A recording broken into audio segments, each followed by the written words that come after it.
Welcome to the Royal Alliance UK podcast. I have forgotten my microphone to put in front of me, which is always good, isn't it? My name's Matthew Turner, the absolute shambles of a host, alongside Ashley Soden. We're not live yet on the podcast, so we're just here chatting for a little bit.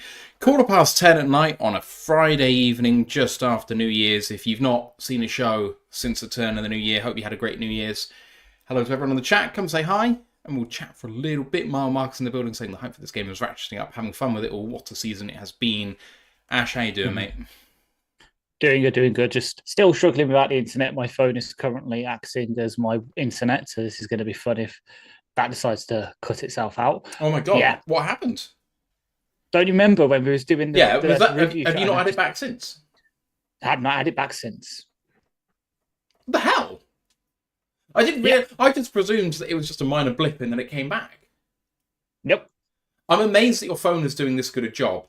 Even it's not so bad when you're outside, not near any buildings, but as soon as you get inside a building, phones are terrible. Yeah. Thank God for e-signal. But yeah, I'm hoping, I swear to God, it better be back for midnight on Saturday night.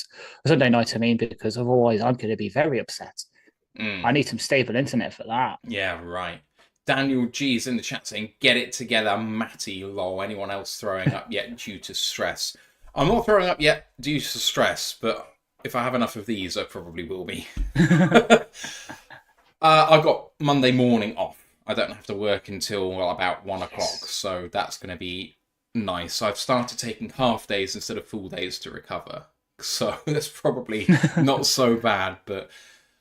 Oh man! I mean, a battle of 14 win teams to win a conference. Who I say to win a conference to get the number one seed in the conference, but in the regular season to win a conference. I mean, staggering set of affairs, and for the Vikings, not to do the show before the show, but pretty much everyone thought this was going to be a bad team. It's shocking how good they've been, and as I've got, and we'll talk about in a little bit, this is another team like Denver that has a horrific amount of dead cap. They've been operating on a shoestring budget.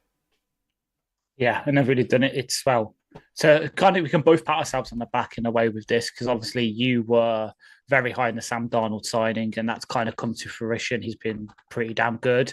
Not Jared Goff level good, but still pretty good. And then obviously I can pat myself on the back by saying, yeah, okay, offensively, they might need to work some stuff out, but while they work that out, the defense will be able to carry them. And it pretty much has, and all the guys that they signed in free agency that I was bemoaning have pretty much turned out all right. So, well, at least all right to very damn good, with two of them, Blake Cashman and Ange Van Ginkel in particular, just being lights out signings for them. And then the other guys like Jonathan Grenard doing well enough to replace Daniel Hunter. So, yeah, while we probably didn't expect it to be like this, we did but at the same time, me and you probably were the two that are highest and saying, if they're going to be this good, this is how, and somehow both of us were right.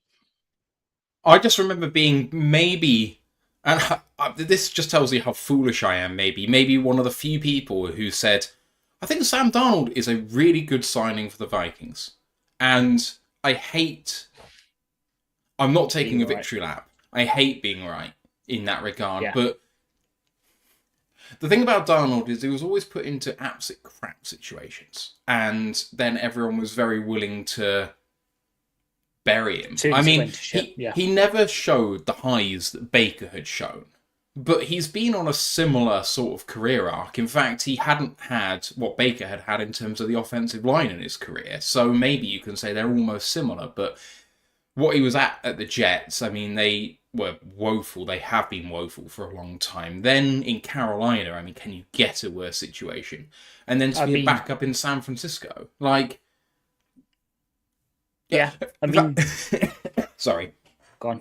No. I'd say, well, in Carolina, he showed those flashes at least, where there was that 3-game stretch where he was just insane for them, and it just all fell to shit. And obviously that's because of probably who the coach was. And I think there was I think Taylor Moton, who's obviously their right tackle, went out at that time as well. And yeah, it just all went to shit. So he's seen the flashes. It's just, for me, I just didn't believe. I know Kevin O'Connor's a good QB coach, but I just thought it was more Kirk than him. And I'll hold my hands up.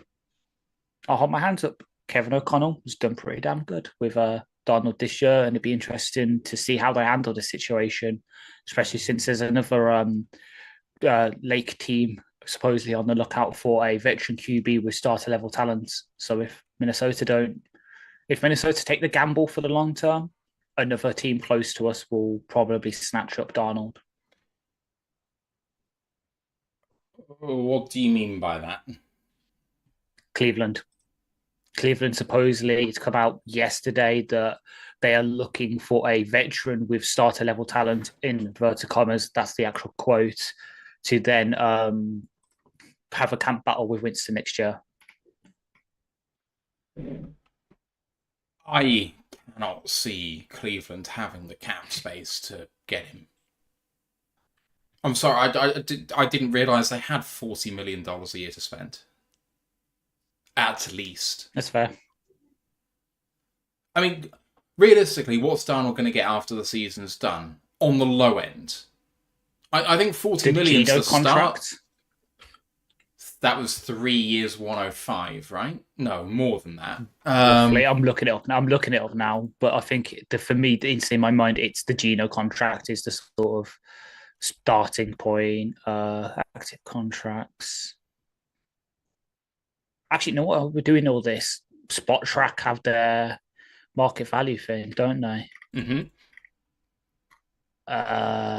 Positions, quarterback. Sam Don, market value. There we go. So they're Spot Track are saying 56 million AAV. Yeah, that's what I thought. 220. Something in that range. Not a market-setting contract, but one that says you're a franchise quarterback. So if you have a look at the extreme low end of what it could be, the Daniel Jones extension was 4 years, 160 with a signing bonus of 36 million, 81 million guaranteed at signing, 92 million total guarantees. That's 40 APY, and that was signed in 2023. This is 2025. I mean, with inflation, that's 45. That's the absolute lowest. And correct me if I'm wrong, Cleveland are going to have a fucking ton of dead cap after they get Woody Watson. I know that they've obviously moved some money so that they won't be completely dead next season when they move on from Watson. But like, he's supposedly, if they do get rid of him. So right now, actually 2025. Let's do this properly. Hey. Yeah, currently for 2025, they are 31st in the league in terms of cap space, with minus $19.2 million. So they already have to cut players, extend players, restructure players in order to get under the cap. How on earth are they going to pay anything more than a bridge? Why? Yeah. Why are they even thinking about it? Just take your medicine. Realise that you're going to be bad. Why try to be competitive? Like, tank. Actually tank. Just say, you know what, we've blown all of our picks on the Watson deal. We can't be competitive this season, but maybe we can be competitive next season, meaning 2026. So in 2025, you sell Garrett, and you sell Garrett at the highest it's going to be because of his age. Like, he's only going to get less in value. So for Garrett, can you get a 1 and a 2? For a 32, 33-year-old guy still playing at the peak of his powers. Yeah. Like, if you can get a 1 and a 2 for a guy that might retire in 2 or 3 years' time, because his position, his age, like, he's not a quarterback, he's not playing until he's 40. So if you get a 1 and a 2 for Garrett, invest that, and then try and spend as little cap as possible, which then mitigates the dead cap that you're spreading over 2 years. So when you go into next year, you've rolled over enough to mitigate the entire dead cap.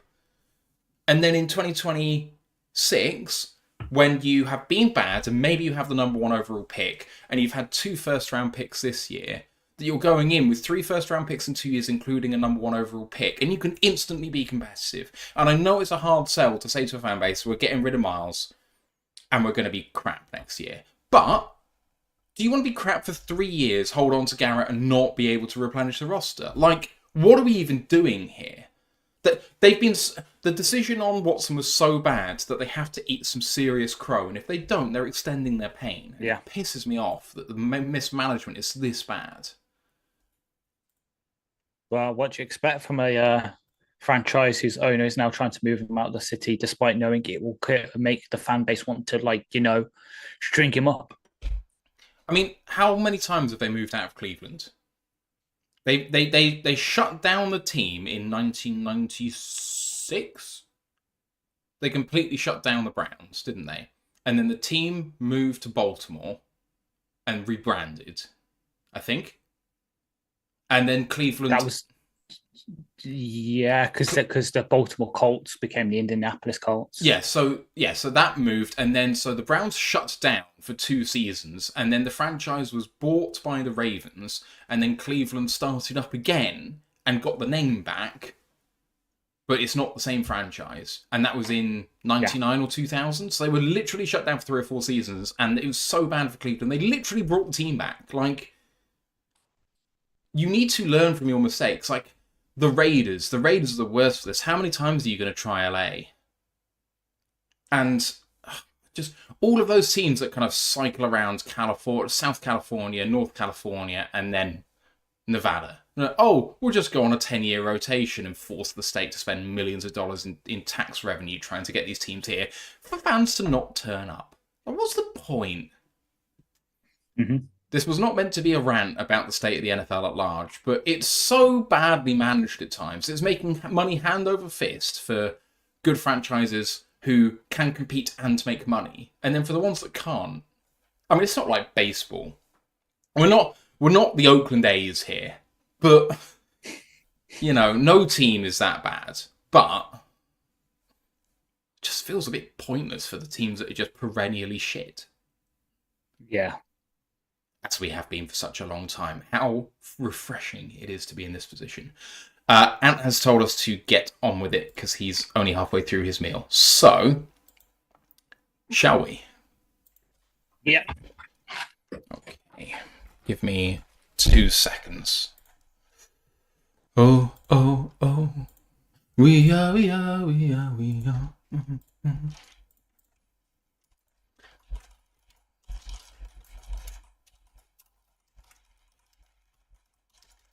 Oh, annoying. Right, try that again. Why did that not work?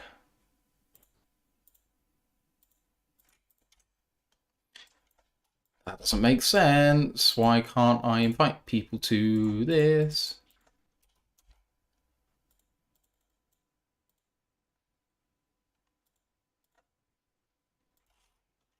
I can't put in a Discord link into YouTube. Give me a second, gone. Try, if you got Discord open. Yeah. Try that.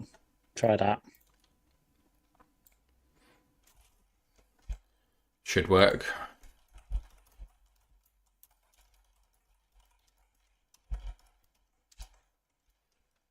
Looks good. Thank you for that. I don't know why my Discord has decided to be a total bitch. Right, that's pinned. We're ready. Here we go. Recording in progress. Welcome to another edition of the Roar the Lions UK podcast, episode 320. Welcome to the Black and Blue Parade. My name's Matthew Turner, alongside Ashley Soden, soon to be joined by Anthony Fitzpatrick. How you doing, man? Doing good. Obviously, shivering with anticipation for what promises to be probably the game of the season, potentially. And with it being the last one of the regular season, the NFL scriptwriters have really had their work cut out for them this season. They have outdone themselves as two of the top 3 teams by standings go against each other, who happen to be in the same division as each other for the NFC's number 1 seed, but also for the NFC North division title. It's going to be an absolute cracker, and we are here to preview that for you. But first, please don't forget to join our Discord channel. The link is in the live chat right now on YouTube and Twitch, and it's also in the description of the audio podcast. We'd love to see you there. It's a great place to chat Lions all year long. College Football Podcast was recorded just before this show. The boys were talking about the college football playoff quarterfinals that happened yesterday and the day before, and looking ahead to the Hula Bowl, broke down a little bit about the Hula Bowl offense roster, and they'll have a look at maybe the whole of the game and the defensive rosters next week as well. So do check that out as the draft coverage starts to ramp up, as well as us getting to the business end of the college football playoffs, and RIP to the SEC.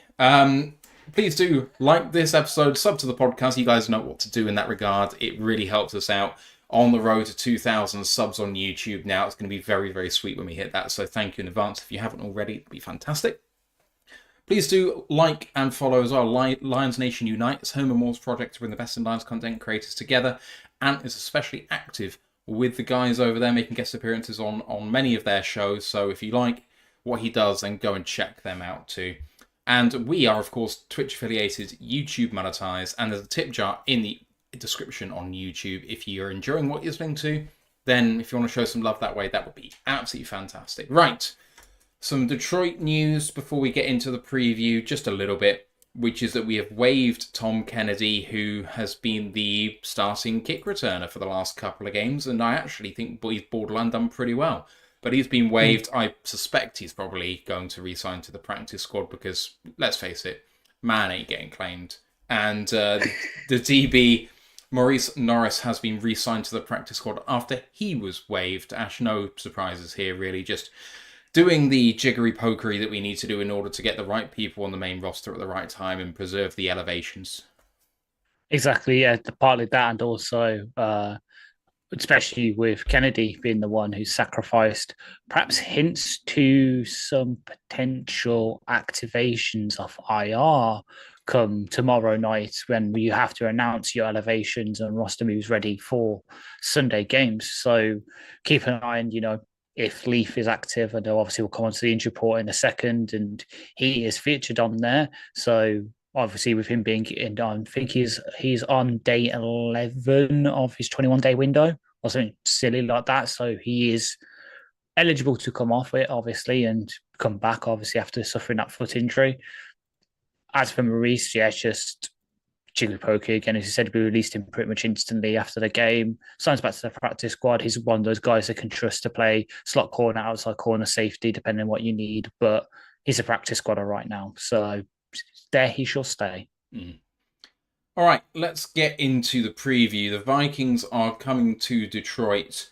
And, what a run they've been on. They have had an incredible season, the Vikings, after coming into it with McCarthy going down with injury in pre-season. Sam Darnold obviously signed to a kind of vet backup quarterback deal, top of the market vet backup quarterback deal, but still, that is what he was coming in, and instead is thrust into starting. And the Vikings go 5-0 before losing to the Lions and then losing at the Rams, and then winning the next 9 straight. They have been on an absolute tear. So they're 14-2 coming into this game. Of course, the Lions are also 14-2. Just to go through those games. So they started off with the 5 wins at the Giants versus the 49ers and Texans, at the Packers, 31-29 victory, and then versus the Jets before the loss to Detroit, 31-29, and the loss at the Rams, 30-20. And then the 9 straight were versus Colts, at Jags, at Titans, at Bears, versus Cards, Falcons and Bears, at Seahawks, and versus Packers. Ash, what strikes me about all of that is the lack of playoff teams in their schedule. And I don't want to say there aren't any quality wins in there, because a win in week 2 versus San Francisco that won the NFC the previous year, they weren't the injury-ridden franchise that they are now. So I think that win needs to not be looked back with hindsight. It was as good as I think it was at the time. And then a win versus the Texans, and they blew them away, but I think that team probably was, at least defensively, as bad as it seemed all year. So maybe that's not quite what we thought. But to beat the Packers, to sweep the Packers, who were obviously a double-digit win team this year, and then are the Falcons going to the playoffs? I don't know. They swept the Bears. They've swept the AFC South as we have. They beat the Jets. They lost to the Rams away. I mean, I'm struggling here. I think the last 2, the win at the Seahawks, even though Geno was banged up, he did play and he looked fine. He just chucked the game away at the end. And then the win against the Packers, which we'll come on to. There's no... There's no quality wins, but the wins aren't terrible either. It's a middling schedule, I would say.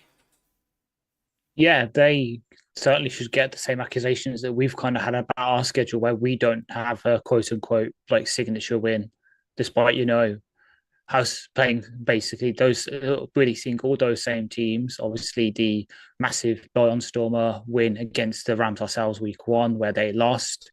We also beat Seahawks when they were a lot healthier. We were so it's very similar schedules. It's just like where they've had to play. We've had to play the Bills. They've played the Jets.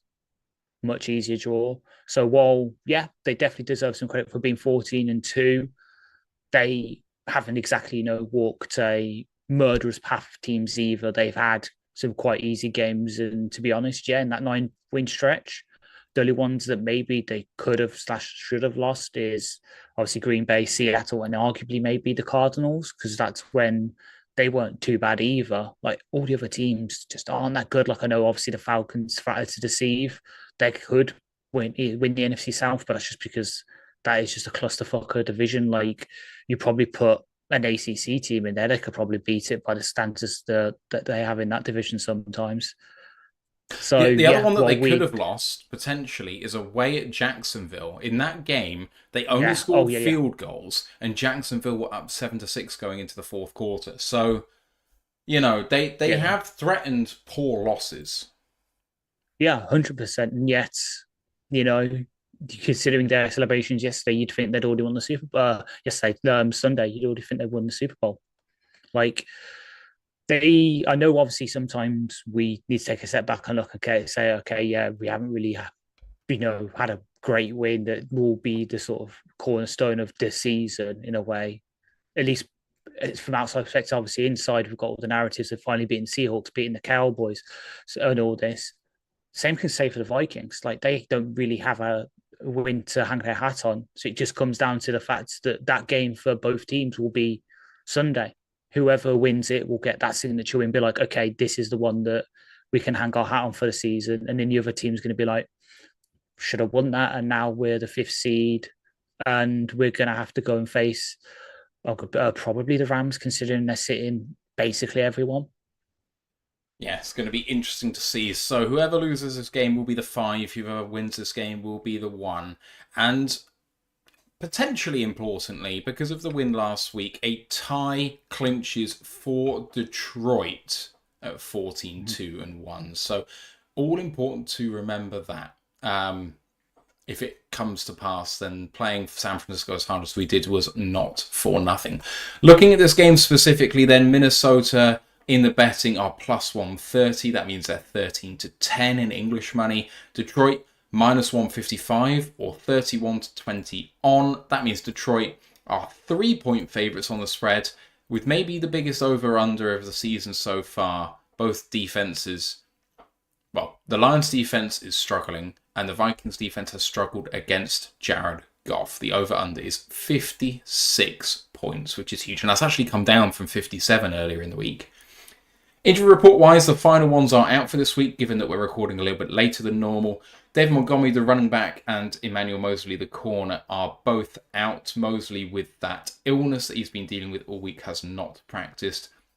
Questionable for this game, Craig Reynolds has a back injury which flared up today, Friday. Unfortunately, he did not practice, so touch and go as to whether he'll be able to go. With obviously David not going, Craig really took a big load. If he's not able to go, it could be Sione Vaki at running back 2 or Jermar Jefferson. It's going to be interesting to see what happens there. Of course, Jermar would need to be elevated potentially for that, but we shall see what happens.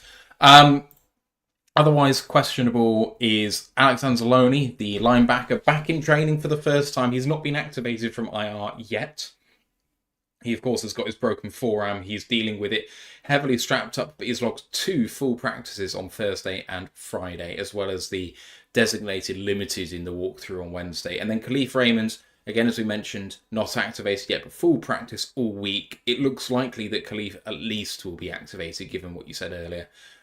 3 other people did appear on the report, but do not have a designation. Mahogany with an illness, I presume the similar illness to Mosley, but he was back in full practice today.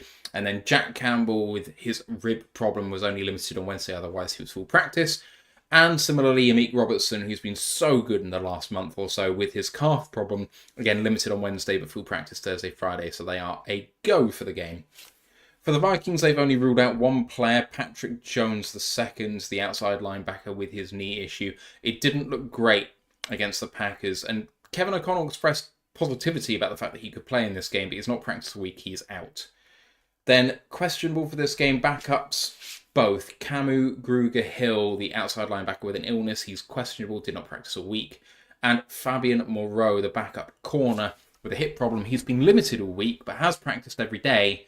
He's also questionable. So, I can't count 6 other people on the report, but they are not thought to be a problem for this game. No status whatsoever. That goes for the running back Aaron Jones and fullback CJ Ham, guard Ed Ingram, and tight end Josh Oliver. And then on the defense, Stephon Gilmore, who has just been rested, hasn't practiced all week.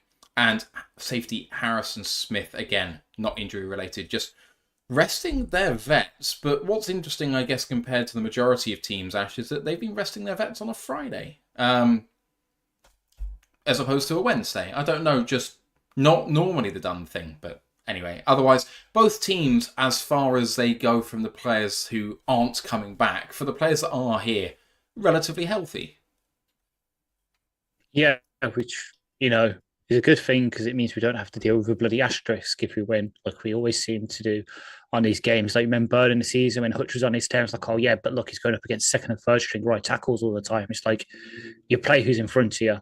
So luckily for us, we're playing a pretty much full strength guy like Dodu, one that's listed on their injury report with a designation. It actually kind of is. The big thing is obviously, as you said, Patrick Jones, who entering the last game was actually their leading sack guy. Like, he was their best edge rusher. Obviously, with the emergence now, Grenard and Van Ginkel kind of really setting into his role, he's kind of faded to the fore. And then, the other guys, Cameron Goings Hill, would rotate in on, I think it was especially run downs. He's kind of the bigger guy. And then Fabian Rose, a backup corner, kind of like our Mosley. Just, not really big misses for them.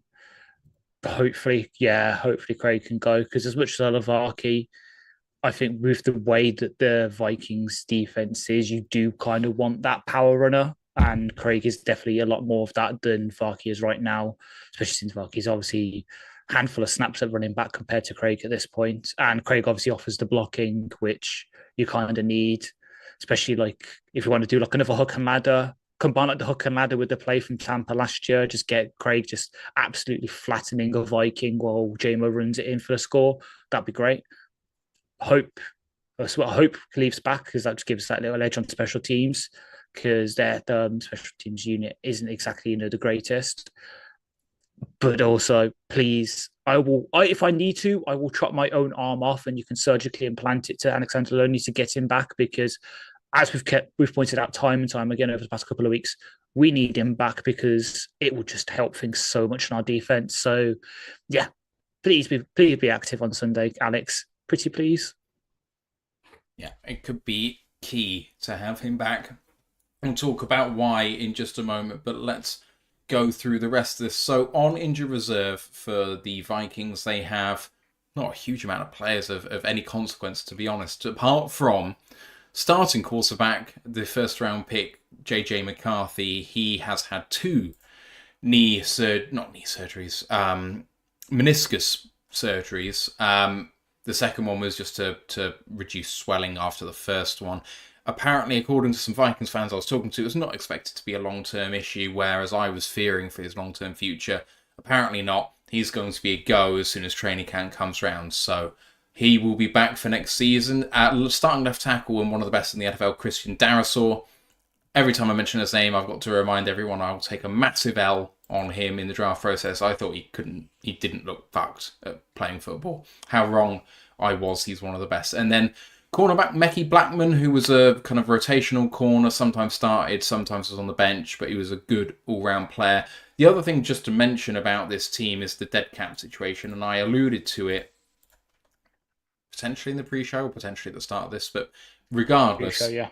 It's quite amazing, really. This team has a huge amount of dead cap, mainly associated with moving on from a few key pieces in Kirk Cousins at 28.5 mil, Daniel Hunter at 15 mil, Marcus Davenport at almost 7. Yes, there's some dead cap here for him.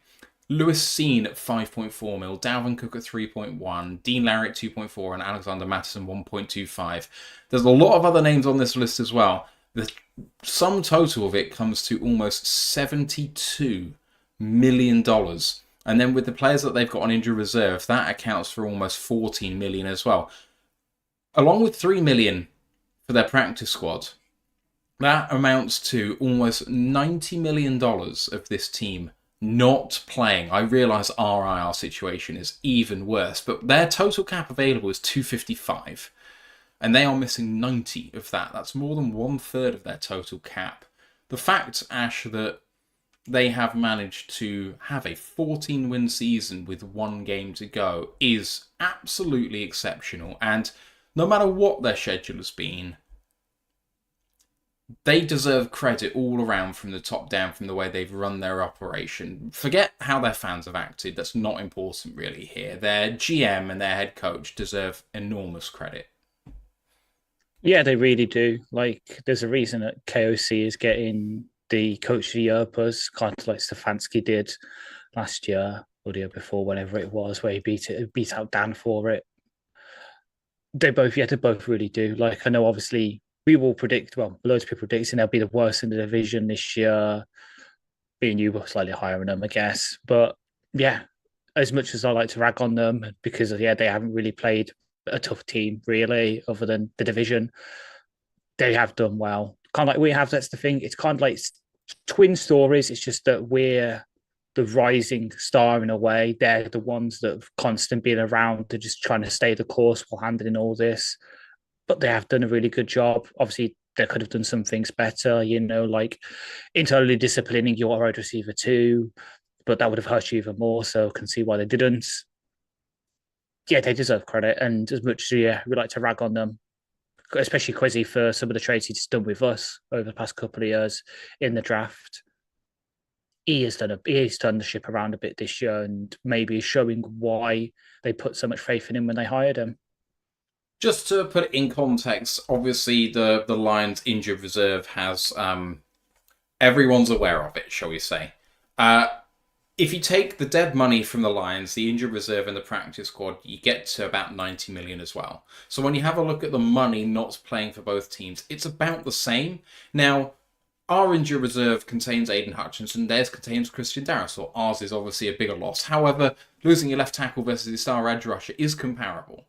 So these two teams have been in similar situations. Now, I think it's probably fair to say that the Vikings defense is playing better than the Lions defense, and the Lions offense is playing better than basically anyone right now. So it's going in with potentially strength on moderate, and then strength on weakness potentially. So it's going to be an interesting one to see how that goes, but we'll break that down in more detail in just a second. Obviously, we've talked about this team before, but much earlier on in the season, actually, than I remember. In week 7, we played them last. So let's go through how things have changed. This team is 87.9 overall grade by PFF. That is 7th in the NFL. When we played them previously, that was 10th. The offense is 81.4. That was 8th, now is 5th. And they were 9th on defense when we played them last time. They're now 10th with a 71.9 grade. DVOA, when we played them before, they were 1st. Now they're 7th. And in EPA per play, overall they were 2nd. Now they're 6th. Offense has gone from 17th to 12th, but the defense has gone from 1st to 3rd. So it appears as though they've gotten a little bit worse by DVOA and EPA, and have stayed roughly the same or gotten slightly better by PFF, and not massively so either way. So this team is basically who they have been all season, I think, is kind of the message there. So with that said, let's go straight on to looking at their teams in a bit more detail. I'll put the formation up for the offense on the screen now. I think I've taken into account everything. I can always change this for the live show on Sunday. But anyway, let's have a look at their depth chart for the offense. So Quarterback is Sam Darnold. He's backed up by Nick Mullins and Brett Ripien. Running backs are Aaron Jones, backed up by Cam Akers and Ty Chandler. Fullback is CJ Ham. Wide receivers, Justin Jefferson, Jordan Addison, Jalen Naylor. They're backed up by Trent Sherfield and Brandon Powell, who's also their returner. Tight end TJ Hawkinson, backed up by Josh Oliver, who may be the best tight end 2 in the NFL right now, and Johnny Munt. And then the front 5 on the O-line, left to right, Cam Robinson, Blake Brandle even, Garrett Bradbury, Ed Ingram, and Brian O'Neill. They're backed up by, from left to right, Walter Rouse, Dan Feeney, Michael Juergens, Dalton Risner, and David Quessenberry. If I remember what I'm doing with these buttons. So, Ash, I'll go through the stats now. Hell, let's do that. So, on offense, and Sam Darnold, 343 of 504. That's 68.1% completion rate, which is obviously exceptional. 4,153 yards, 35 touchdowns to 12 interceptions. Passer rating of 106.4 on the season, quarterback rating of 63.4, and a PFF grade of 85.8. Aaron Jones, 245 carries for 1,093 yards. That's 4.5 yards a carry and 5 touchdowns on the ground. He's also 46 of 56 for 372 and 2 touchdowns through the air, and a PFF grade of 74.8. Justin Jefferson, obviously the leading receiver, not just for this team, but potentially for the entire NFL. He is now at 100 catches on 145 targets for 1,479 yards. That's 14.8 yards per reception and 10 touchdowns and a PFF grade of 90 flat. Leading tight end is, of course, the former Lion TJ Hawkinson. He's got 39 catches on 54 targets for 446 yards. Just 11.4 yards per reception with no touchdowns. We're remembering, of course, that he only came back very late on this season, I think maybe week 11 potentially. He has a PFF grade of 76.3, but he's been playing very, very well actually in this last month. Other good grades in there not mentioned. Brian O'Neill, right tackle 81. Tight end Josh Oliver 75.7. Wide receiver Jordan Addison 75.2. And then other worse grades in there. Grades below 60 for starters or fringe starters, people taking reasonable reps. Both guards in here, Blake Brandle, 57 flat, and Ed Ingram, 54 flat, along with the fullback, CJ Ham. Although find me a fullback who's ever graded well by PFF, and you will not find one, not even Kyle Juszczyk. He's a 52.6, but I just don't buy that, really. The team on third down on offense is 11th in the NFL, converting 41% of the time. On fourth down, they've only gone for it 10 times, getting it 6 times. That's 60%. That's 13. That's trips into the red zone inside the 20, converting them to touchdowns. They are 10th in the NFL. That's about 60% of the time when they get into the red zone, they score touchdowns. Ash, this offense, I think, despite what people think about the defense, has maybe been the better part of this team, I think, at least when it's been on form, and it's been a bit Jekyll and Hyde. It went through a bit of an iffy stage when they lost to us. It kind of set off a chain reaction a bit. I talked about earlier that Jacksonville game where they didn't score an offensive touchdown, but to start and then down the stretch, Darnold's been on fire, and with Jefferson, Addison, Hawkinson, and Jones out of the backfield, as well as Jalen Naylor coming to play now, they've got 4-5 really good options in the passing game, and Jones is running the ball as well as anyone this season. Yeah, like they've done really well in terms of obviously implementing the McVay scheme, and that's what helps them is having those guys that they can rely on. So Justin Jefferson, who probably has been the second best receiver in the league this year, because it seems Jamar Chase has got the Triple Crown all wrapped up by this point, especially since it looks like T. Higgins will be playing for the Bengals on Sunday, which is fun. But yeah, Jefferson has just been great. Addison, as much as he should be behind bars right now for the DUI, has been really good as the second option. Hawkinson coming back in has given that little spark of offense over the middle. Jones has been good, not Derrick Henry, Saquon, Gibbs level, but that sort of next tier down where him, Josh Jacobs, basically equitable in my mind in terms of the performance this year, to the point where, when we were watching them last week, I believe that you once mixed up Aaron Jones for being a Green Bay Packer, Josh Jacobs, and then obviously, you confused him then constantly for Dalvin Cook, because in your mind, Dalvin Cook will forever be the Vikings running back. When you are 75 and sitting there watching some like random 2050 first round pick from a running back run the ball for the Vikings, it'll be Dalvin Cook Jr. in your mind. It'll be a younger. I mean, it could well be Dalvin Cook Jr. Who knows? Who knows? Yeah, true. At this point, don't say it. If it comes true, I'm going to rub it in your face. Do it. But yeah, offense, they have just been the more consistent side. Like, obviously, the defense has had bigger highs, in my opinion, but the offense, aside from that Jags game we mentioned earlier, has been pretty consistent at doing what it needs to do, which is kind of scary for where we are right now, because like defensively, it's not exactly great for us. And that's the one thing that McVay schemes can really do, is manipulate linebackers and attack them. We kind of saw it last week with the Shanahan scheme, sort of a couple of weeks ago with Joe Brady and the Bills, where he has implemented similar schemes over there with Josh Allen. Linebacker versus Aaron Jones, TJ Hawkinson, potentially Naylor in the slot. That's where the issue is going to be for us with our defense versus their offense. Yeah, it's going to be a really interesting matchup.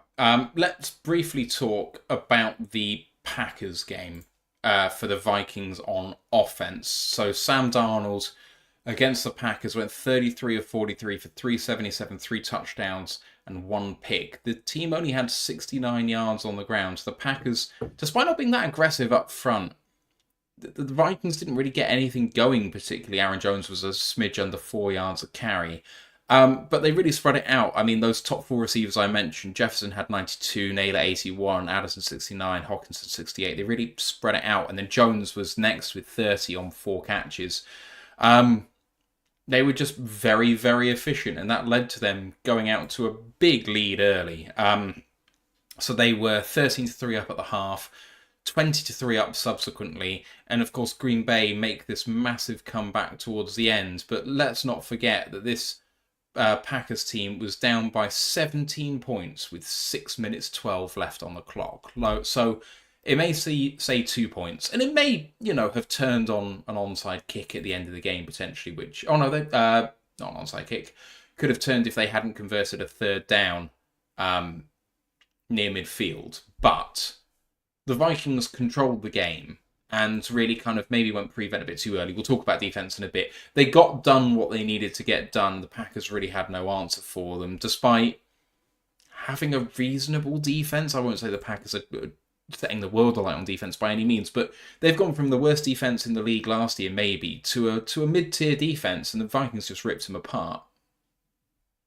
Yeah, it was not fun to watch that first half, where obviously most of us were supporting the Packers. There's a certain panel member who hopefully will join us soon who was supporting the Vikings, because he is a sicko who wants all the drama and the kudos for this week, which is fair. But yeah, this Packers defense, especially second half of the season, under their new coordinator, Jeff Adney, getting away from the old guy who shall not be named because he's still sending shivers down Lions fans' spines after all this time. It was its own turnaround. It's not great, but it's a passable defense. Like, if we had the Packers defense right now, I'd be a very happy boy, because we'd be linking a lot more games and it'd be a lot more points scored for us in terms of the points margin. But hey ho. But yeah, they just ripped it apart, especially because they were down one of their starting linebackers, and their other one went out for a bit of injury. They just kept targeting it over and over again. So I know, obviously, going into the half as well, Jefferson was like 1 catch. Pretty much all his production came in that second half, where the Vikings were just moving the ball, keeping it away from the Packers, kind of running down the clock by just keeping the offense rolling. And it works for them. And that's the thing. They can do it again this week, because TA will hopefully be able to put as much of a dampener on Jefferson as you can, hopefully with some shade from either Branch or Kirby, like bracketing him. And you can probably trust Amik to go up against Addison. But again, it's that middle where if Branch is sitting down in the slot, he'll probably eliminate Naylor. But if he's playing more safety and you've got someone else in the slot, can they cover Naylor efficiently? Can the linebackers cover Hawkinson well enough? Can they cover CJ Hammond? Aaron Jones and Cam Akers out the backfield. Like he had a good receiving day as well with his 2 catches for 15 yards and a touchdown. Like that's where it's going to be. That's where the defense is going to live and die this week, is the sort of balance between blitzing Darnold to get him off platform, speed up his throws, to also covering that middle where they really will exploit. It's a really tough one to think about how it's going to go in terms of how the Lions are going to live with this game, because obviously we went up against San Francisco and everyone's talking, at least in the first half, about how poor the Lions looked, especially at linebacker. Going into the second half, it got significantly better, but that's not saying much. The obviously the interceptions really, really help. If Anzalone comes back, how much we realistically can expect from him, I don't know, which is really tough. But I think that we can expect, one, they're not going to get anything done on the ground, and I think for 2 reasons. One, the Lions are still good in run defense. They're not as good as they were earlier in the season, but they're stout. They commit to it. It's a point of emphasis. So you can expect that we won't let them run. But the other reason why I don't think they're going to get much running yards is because I don't think they're going to try. Because, like you said about exploiting matchups, they're going to see our weakness with perhaps the lack of a tenured bona fide cornerback, outside cornerback 1. And I'm going to look at the potential weakness at linebacker, whether or not Alex Anzalone plays. If he plays, he hasn't played in 6 weeks or whatever, 5 weeks. Mm-hmm. If he doesn't play, then you are playing Ben Neiman, Jalen Reeves-Maybin, Anthony Pittman, Ezekiel Turner. One of these guys is coming in. And that they're going to take one look at that and think, okay, can we run Aaron Jones out of the backfield to beat this guy? Can we run... any number of these guys could do that. Ty Chandler, we found out a couple of years ago, was particularly shifty when he wanted to be. So him out of the backfield could be interesting. Or can they just get stuff going with Hockenson against one of those linebackers? It's going to be a tough day for the Lions on defense because they're going to go after it. I expect them to go pass in drives quite a lot as an extension of the run game perhaps, but to get it outside of the trenches quickly. So wide receiver screens, tight end screens. I mean, we used to love running tight end screens with Hawk. They do the same. Just getting guys in space, they're exceedingly good at it. And I'm not sure in terms of schematically that we necessarily match up particularly well with them on defense. I don't know what you think, because you're more of a scheme guy than I am. But I kind of think that personnel-wise, it's advantage Vikings on this side of the ball. But also scheme-wise, I think they line up quite well for us. The one weakness I can really point out here is, can we blow up one of the 3 on the offensive line who are kind of perceived weak, even though Darnold never seems to be under much pressure? I mean, went up against a Packers team who are meant to hang their hat on pass rush, right? We don't worry too much about the run. We just go after the quarterback. They've got Cam Robinson, Blake Brandel, and Ed Ingram, who aren't particularly fantastic. Neither is Garrett Bradbury, really. And they got 1 sack last week. And the Lions didn't do particularly well at getting sacks last week either. So if we can't get pass rush, this could be a really long day. Yeah, though, the way to bite back is you say the Packers hanging out on pass rush. How come then their best pass rusher still has less pressures than Aiden Hutchinson? Yes, I know, but they. I just wanted to say that they rotate a lot. I know. I wanted to say, well, you say that you look at the other guys, and the second best one according to snaps is Lucas Van Ness, and he only has 2 more pressures than the next guy down, who's played a third of his snaps. But anyway, that's just me memeing on the Packers. They deserve it after letting us down last week. It comes back to what I said with obviously the linebackers. Do we sort of live and die by the sword? Go kind of right. You're going to attack us in the middle, so you know what? It's going to be a weakness there anyway. So we might as well bring these guys on the blitz. I can see AG kind of like how with the Vikings. Well, we'll get into their defense in a minute, but it was mentioned that they kind of see what you do tendency-wise and what you expect them to do tendency-wise, and they do the complete opposite. I can see us doing that to them. Like, I know, obviously, since Aiden's gone down, like we've had to in previous years to simulate a pass rush, we've blitzed a lot more. I can see us just, going, you know what? Fuck it. We trust our corners on an island. We trust Kirby that if Donald makes an errant throw, he'll be able to pick it off. Same with Branch. Let's just blitz the fuck out of the linebackers. Let's go heavy kind of base where Branch is playing that slot safety role where he can be strong safety or slot corner depending on what they come out in. And we'll just send Campbell. We'll send Pittman. We'll send Neiman on kind of the linebacker blitzes and just see if we can get Donald to fluster under pressure, which he hasn't done too much of this season, but that's the best course of action I would take in terms of against their scheme because, yeah, if you stick them back there, they're probably going to get picked apart anyway, so you might as well put them in the best position where you're not asking them to get picked apart. You say, right, let's go on the front foot here. Jack, just, yeah, A-gap blitz, A-gap blitz especially, which I know Zimmer, the former head coach, basically invented.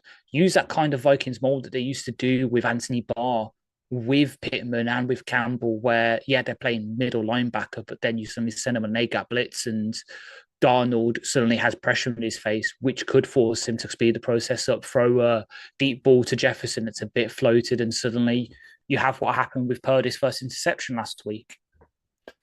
What was actually, and I know that he got absolutely panned for this, so I hesitate to say this for the risk of getting laughed at a little bit.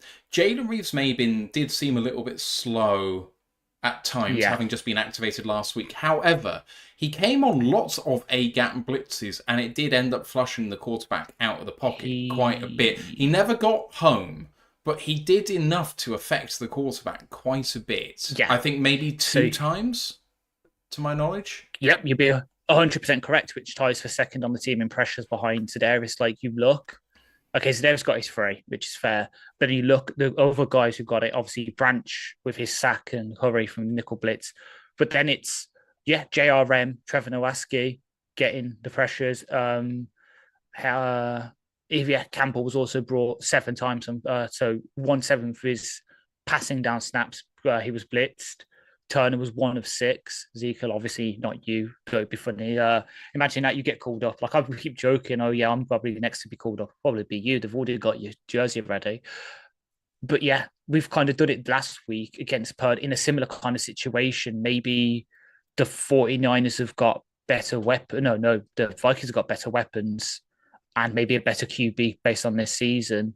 But yeah, it could have been part of the reason we played last week. We played our starters as a sort of dress rehearsal, inverted commas, against a similar scheme, because obviously the Shanahan-McVay schemes are very closely mirrored. Just a kind of dress rehearsal. Okay, we know we're going to play the Vikings. This is what they do on offense. Let's see what you can do in this kind of situation. And it kind of worked, as you said, because, JRM got him flushed out the pocket a bit. Nowaski coming from the Sam did as well. I know PFF didn't exactly love him, but, 2 pressures on Purdy is still good enough. Just get him off platform, get him scrambling, speed up his process a bit, and then what happened in the second half, because of that constant flush him out the pocket, will hopefully happen, and then suddenly Kirby, Branch, TA have opportunities to pick some balls off and stop drives, because that might be the key part here, is just on drives where it's looking like they're getting 7, if we can hold them to 3 or to 0, those are big boons for us. Yeah, they could be. I was lost in a train of thought there, and I don't really know where to pick back up from with what you said. Apologies. Yeah, okay, let's flip over to the other side of the ball now. I think we've talked about that long enough. So let's go through the Vikings defense. And strangely, compared to the rest of the teams out there, they play with a base 3-4. Not a lot of teams really do that now, so we haven't seen a defense like this in a while. It really manifests itself as a 5-2, not unlike when the Lions went to 3-4 a couple of years back. They play in base 4-3, not very much, but I think they play in nickel a fair jot. So you'll see 3-4, you'll see 4-2-5 quite a bit. But regardless, here are their defensive starters. So the down 3 linemen, Jonathan Bullard at the end, Harrison Phillips at nose, and Jerry Tillery at tackle. They're backed up by Jalen Redmond and Levi Drake Rodriguez. The outside linebackers in this 3-4, so the the kind of hybrid edge rusher guys, are Jonathan Grenard and Andrew Van Ginkel. They're backed up by Pat Jones II, but of course he's not going.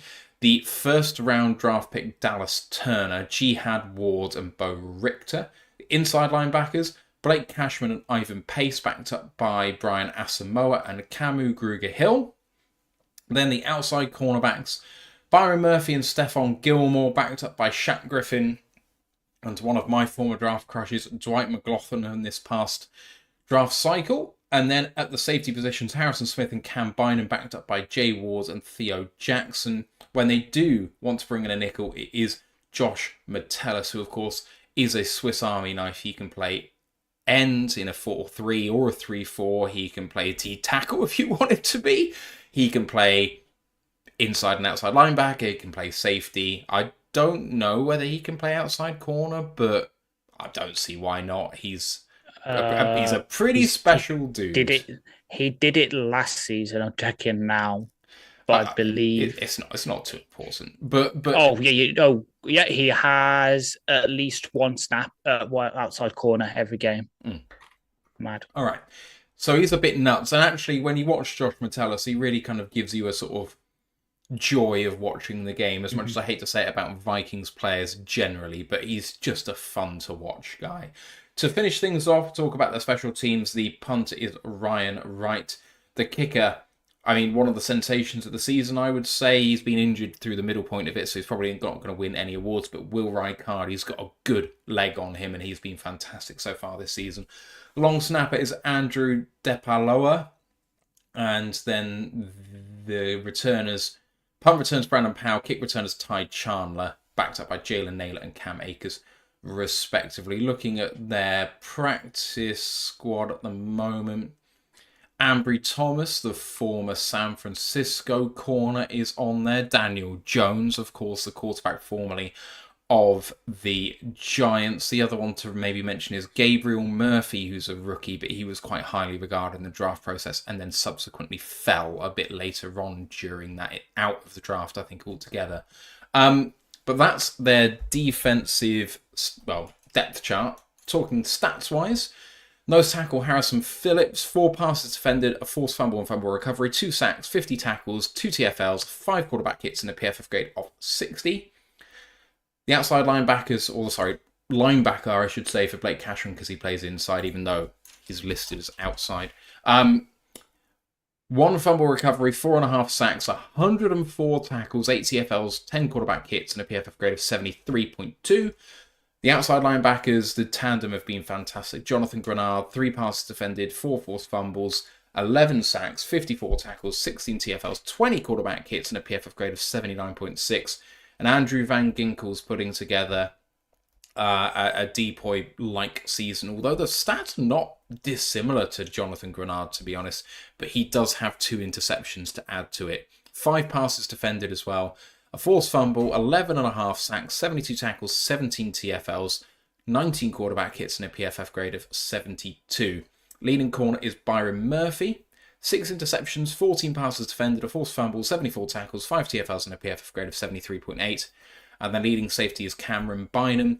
3 interceptions, 10 passes defended, 2 fumble recoveries, 89 tackles, a TFL, and a PFF grade of 64.1. The other good grade to mention is Josh Metellus, that nickelback safety guy, graded 68.4. And then other poorer grades in their sub-60, Jerry Tillery, the starting defensive tackle, 54.4. And then someone who I didn't think was this position. So I'm just double checking. Yeah, so they've got Jihad Ward down in Pro Football Reference as a D tackle, but per our lads, he's an outside linebacker. He's outside. That's a weird thing. But anyway, Jihad Ward, 49.3, outside linebacker. Yeah. In terms of how this team does in the key positions in the game, high leverage moments, on 3rd down, they are 4th, allowing conversions just 35% at the time. On 4th down, so on offense, they've gone for it 10 times on 4th down. On defense, they faced 4th down 31 times and only allowed 11 completions. That's 35%. That's number 1 in the NFL. And then in terms of red zone trips turning into touchdowns, this defense is average. 46 trips, 26 touchdowns, just a smidge above 50%. That's 16th in the NFL. So brilliant on 3rd and 4th down, but in the red zone, not brilliant. Ash, this defense, it's a boom or bust defense for better or worse. Lots of trickery, lots of simulated pressure. They like to bring 8 and they like to drop 8, and you never really know which way that's going to go. And bringing in all of these free agents that they did in Jonathan Grenard, Andrew Van Ginkel, Byron Murphy, Blake Cashman along to go with some of their long-tenured vets in people like Harrison Smith, and Josh Metellus now, I suppose, fits into that. Harrison Phillips. No, maybe not Harrison Phillips. He's been there. Whatever. They've supplemented it with some free agents as well. Stephen Gilmore's now, the starting corner for them, and he's been fantastic. They've kind of completely rebuilt this defense alongside a couple of pieces, and it's really worked alongside, hitting on people like Ivan Pace as an undrafted free agent. They've done a great job at building out exactly what Flores can use to his advantage schematically. Yeah, 100%. And to sort of build on that, it's the fact they're so versatile as well in terms of their formations used. So yeah, well, you're 100% right that their base sort of is the 4-2-5 through 3-5 nickel stuff. They still use nickel the second least in the league, which is just insane. Like, they use nickel less than we do now. Oh wow! The big difference. It's literally a difference of 0.5. So they're 51.7. We're 52. Actually, yes, it's just over 1%. 51.7 for them, 52.8 for them. The big difference between the two of us is obviously that we're way leading the league in base usage, 45.5%. They're 17.5. They use dime nearly 30% of the time, 29.8. We're at 0.4. I'm guessing that in terms of dime, they're counting Josh Metellus as part of that dime set, and maybe he doesn't really fit into the dime bucket as a player, even though he probably plays dime positions. Yeah, so I think, the way that the thing I use it is, so obviously Nichols, your 5 is the 5 defensive. So I think it's bases, whatever they use, it's got 4 defensive backs on.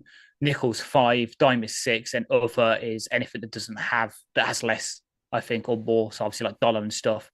So yeah, they might use it like that. I know. So you look at their snap counts overall, out of their top 10 of their sort of leading guys in snap counts. Obviously, the leader is Byron Murphy with nearly 1,000 snaps, but 6 out of their top 10 snap guys on defense are the secondary. Byron Murphy, Cam Bynum, Harrison Smith, Josh Metellus are the top 4. Yeah, Josh Metellus playing over 900 snaps despite not playing technically a starting position is absolutely nuts. Exactly.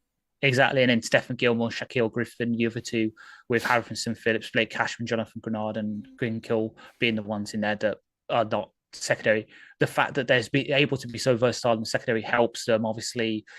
So the thing I'm using, Match Quarters, which is where I get a lot of my defensive snaps for, he also does breakdowns, and this season he's done quite a lot of ones on the Vikings defense, because yet the way they simulate pressures, the way that they bring guys but then manipulate their zones they play behind it to sort of cover that. So usually it's Van Ginkel, which is why I wanted him here to be Sam.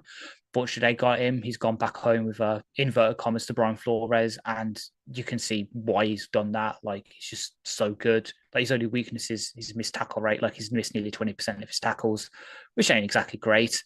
But they're able to show you one look and then placement completely different. But obviously, the counter to that is Jared Goff ain't no fool, and if there's one QB you want against this defense, as shown by history, the past 2 seasons now, it's Goff. Goff in his past 2 seasons against his defense has not thrown an interception.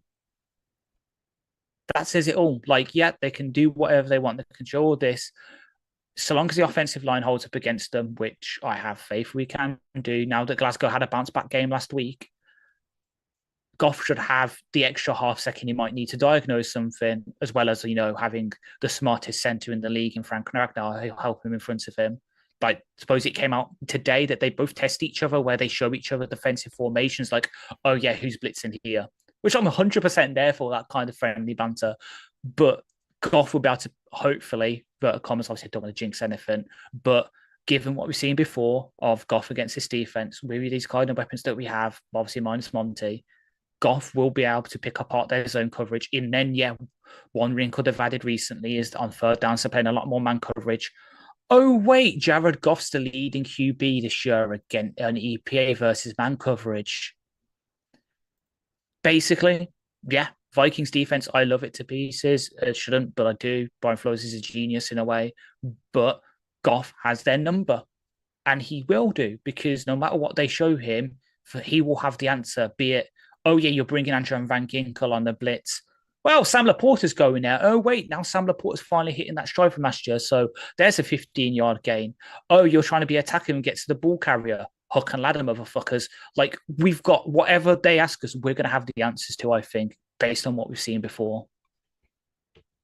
Yeah, I tend to agree. Goff diagnoses this defense very, very well. I think when he was at the latter part of the Rams, or the very start of his Lions career, he wasn't playing with confidence. He wasn't seeing things as well. We know that demonstrably from having watched him at that time. All of the fans know, I think, how Jared Goff started his Lions career and ended his Rams one. He wasn't playing well against anyone. I don't think it's emblematic of how he's going to do against the Flores defense this time. And I'm just trying to very quickly have a look at how Goff actually has done in terms of stats against the Vikings, but I'm just going to have to quickly do it manually. So bear with me for just a second. So against there was a tweet. Okay. There's a tweet. Let me see if I can find it. X.com. So in the previous, I'll just say this: in the previous outing against the Rams earlier this year, against the Vikings earlier this year, the 31-29 victory, Goff was 22 of 25 for 280 and 2 touchdowns with no picks. That was good for a passer rating of 140. He still ate 4 sacks in that outing, so it wasn't like he didn't concede sacks. 4 sacks, by the way, the most that Goff has had all season in a game, which is not exactly setting the world alight. I know the Lions have not been exactly great in pass blocking this year, but only 4 max per game is pretty nice. Yeah. So I found the tweet. So Goff's last 3 games versus the Vikings defense versus Brian Flores. This is per Al Carsten, obviously, who is now part of Pro Detroit.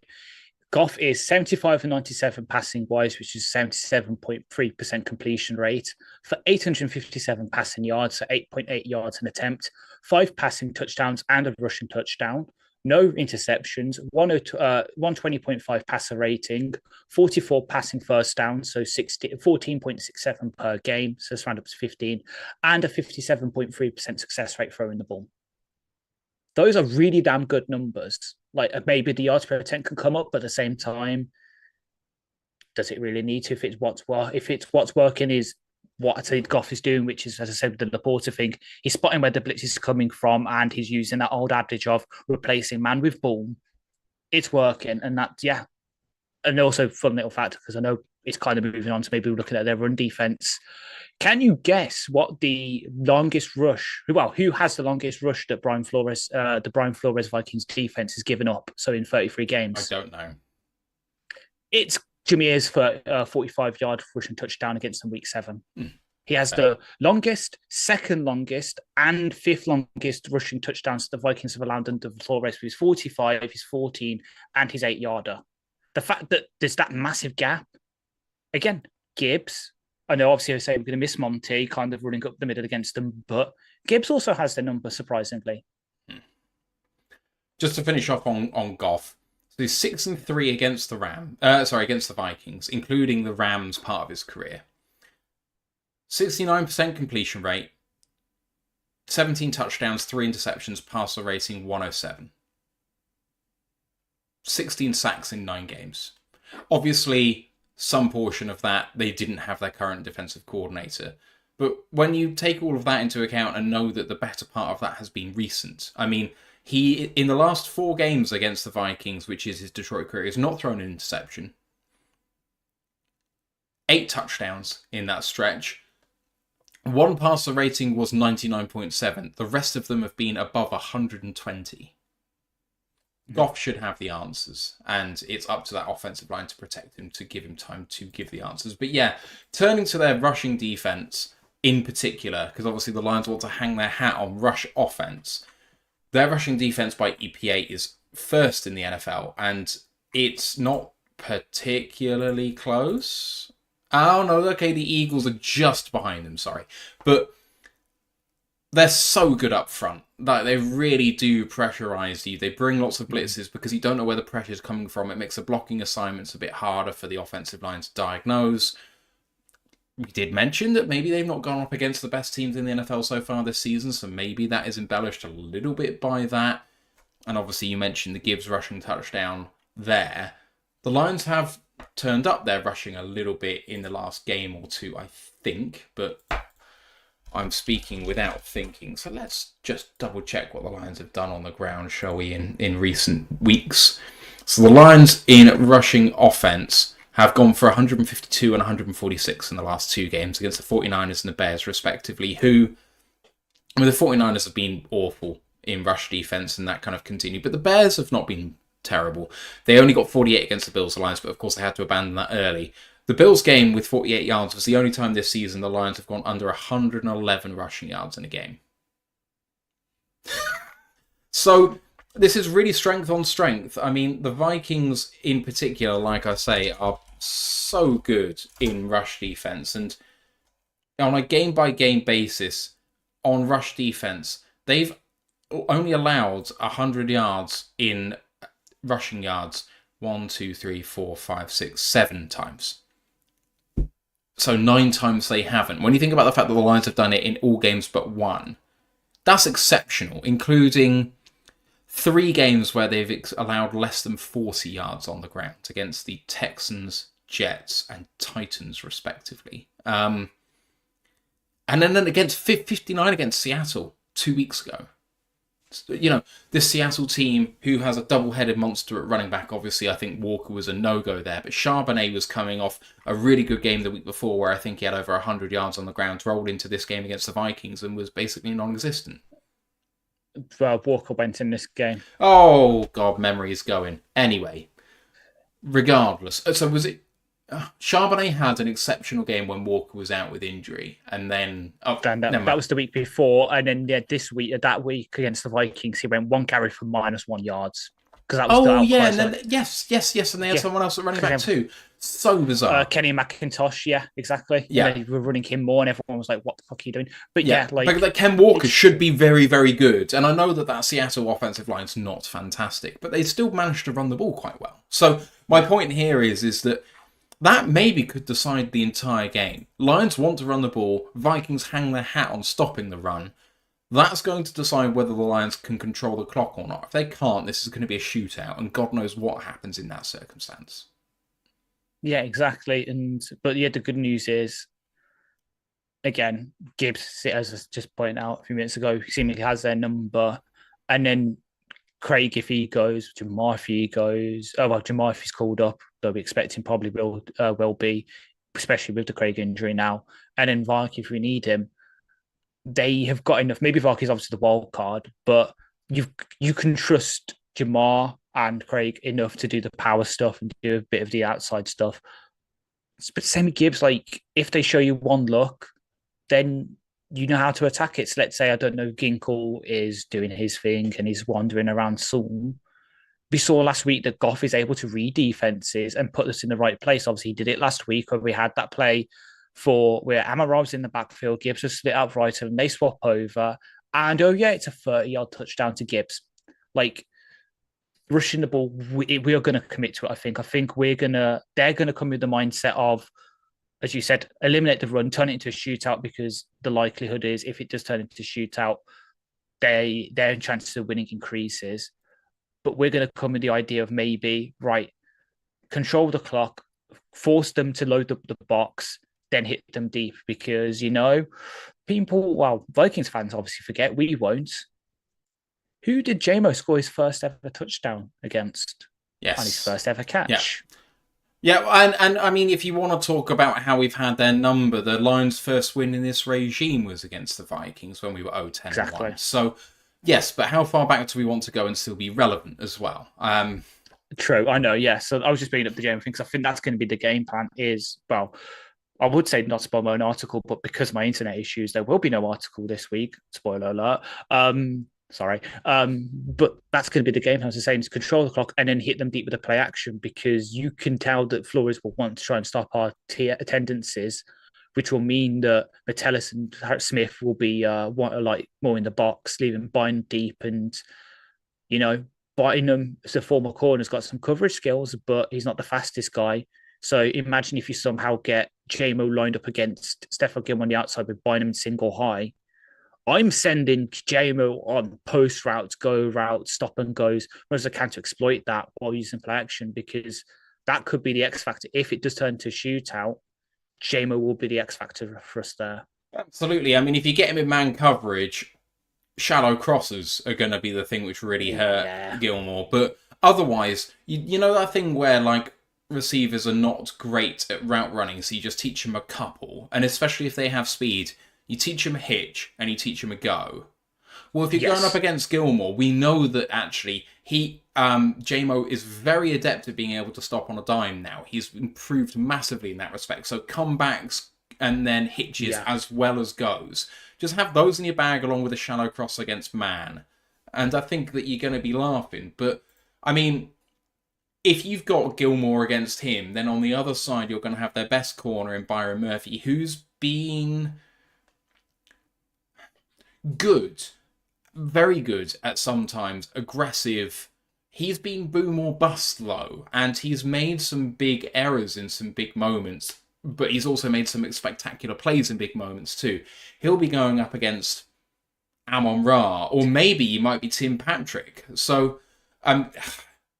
that's going to be an interesting matchup, because I think that Tim is so refined as a route runner and reliable in terms of his hands that's going to cause some problems. And then in terms of the slots, you've got obviously Laporta and Amon Ra going up against, I mean, it's probably going to be Metellus and God knows who else, actually, to be honest. I'm struggling with the other one. And Blake Cashman probably. Yeah, I just think that's advantage Lions, to be honest. Like, I feel like there's too much firepower on offense for the Lions, and you can pick each matchup and theorize as to why things might go the Lions' way. The weakest one is Tim Patrick on Byron Murphy if it goes that way, but... Is it? Because, last time they played, on his one target getting coverage against Tim Patrick, Byron Murphy gave up a 22-yard completion. Yeah, so it's not necessarily straightforward. And then Gibbs, who's covering Gibbs. So I do think that as much as Detroit on defense could be suffering against this Vikings offense, I think the same is true the other way around, because as well as this Vikings defense has played, I just don't think they have the horses. Yeah. Honestly, and it might be me looking at things with Honolulu blue glasses. Does anyone have the horses to keep up with this at this point? I know we're down Monty, but especially with Khalif coming back, like, obviously, I don't need to speak on that. We have Khalif Breman's number one fan on the pod here. Oh my God, imagine us using people might know what I mean when I say the 49ers double Debo play that they used to do with Debo and Ayuk, where it's two tight ends set, both tight ends block. It's a play action pass where you fake an outside zone, both so it'd be Debo and Ayuk, but for us it'd be JMO and Ayuk run deep crosses. Not Ayuk, JMO and Leaf will be running the sort of deep crosser play that targets the single high coverage that, again, Vikings are very prevalent in your sort of cover 3 and quarters coverages. That stresses them out. As soon as I said the Leaf, I was like, oh my God, that'd be a perfect play to run. But yeah, like, as I said, you say, they just don't have the horse to keep up with us. Like, they'll definitely have some plays where things will go right for them. Van Ginkel might get a sack or TFL. Jonathan Grenard probably will get one, and Harrison Phillips might accidentally sit on Amon Ra's chest again, like he's Drew Doherty. But for the most part, I expect our virtual success rate. Obviously, I know actual success rate is a thing, but our virtual success rate against them to be pretty damn high, like 75% plus.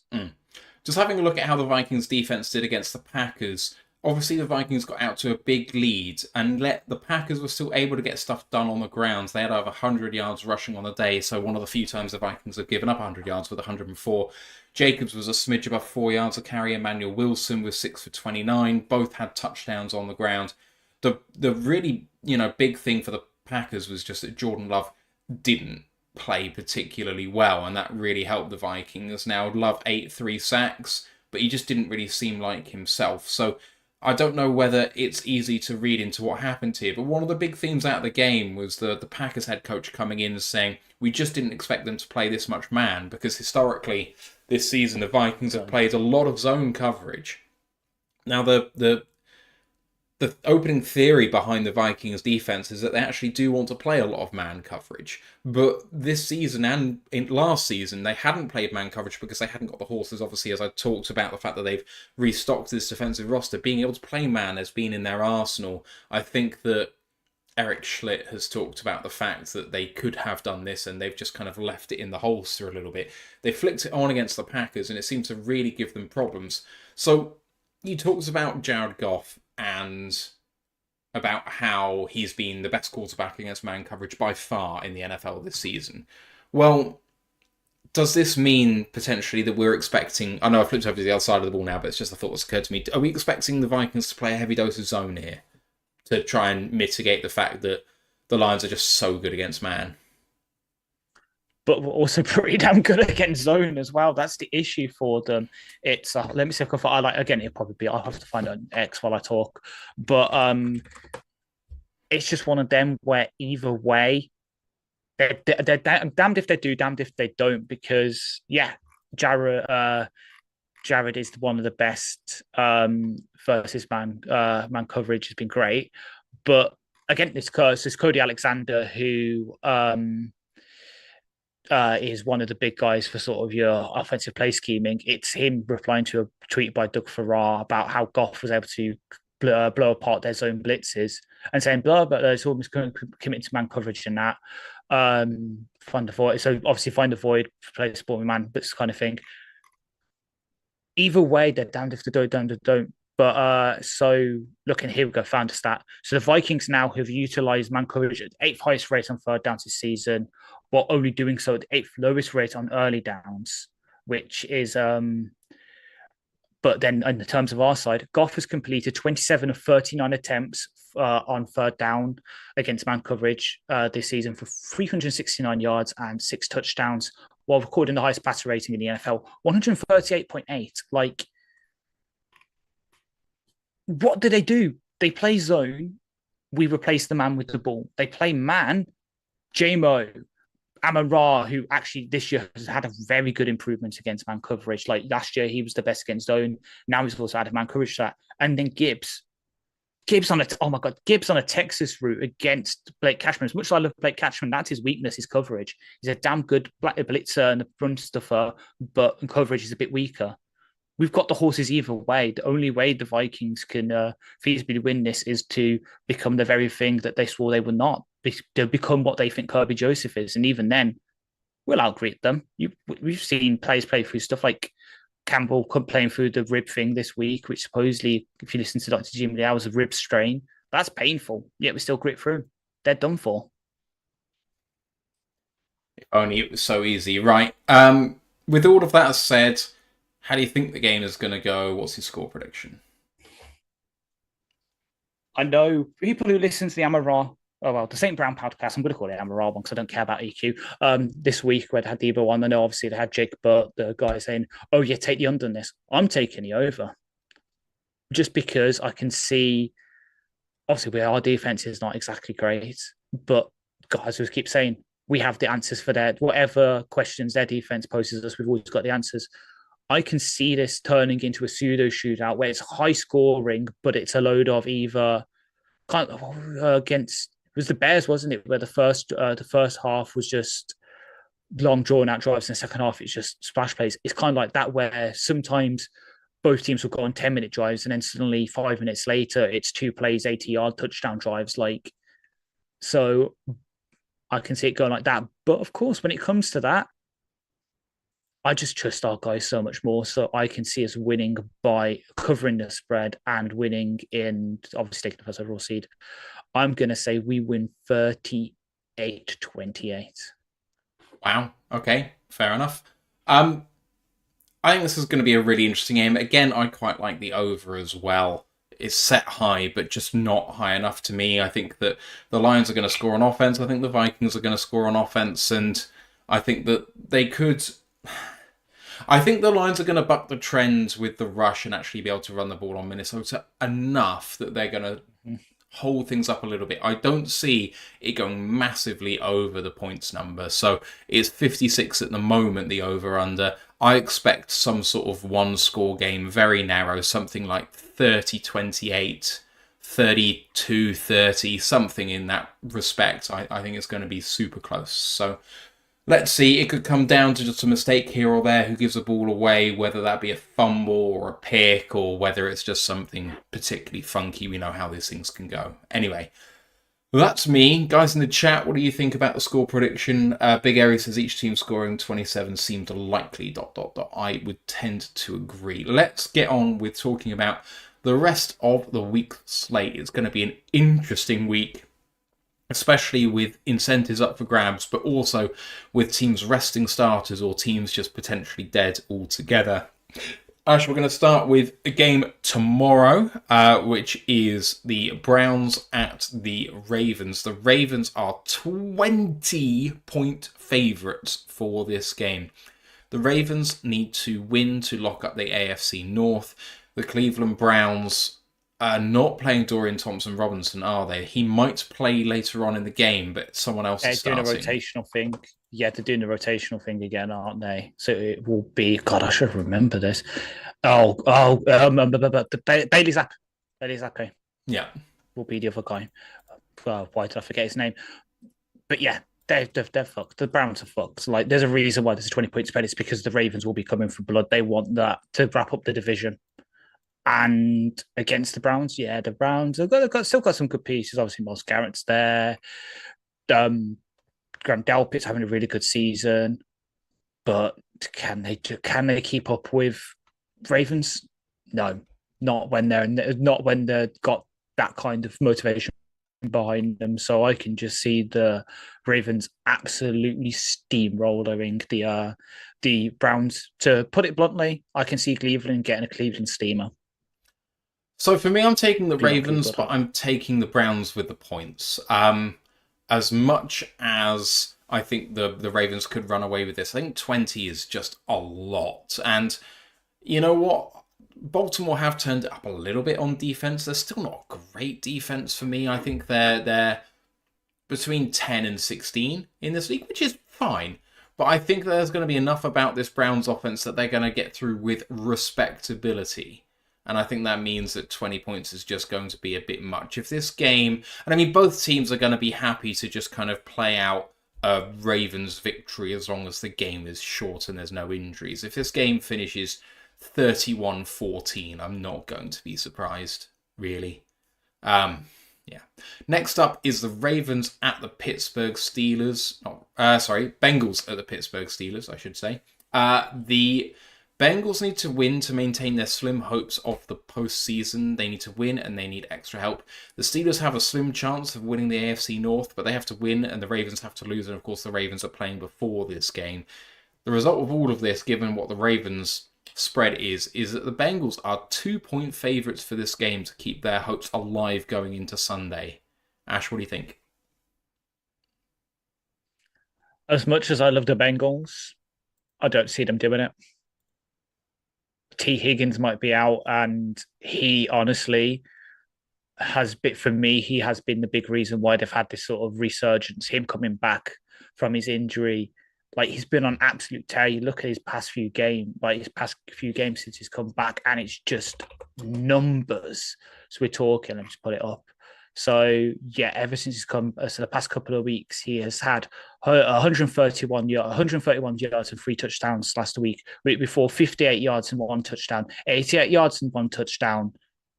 He has been the driving force behind their defense, their offense resurgence, because everyone's focused on Jamar. I know Jamar's got the triple crown pretty much wrapped up.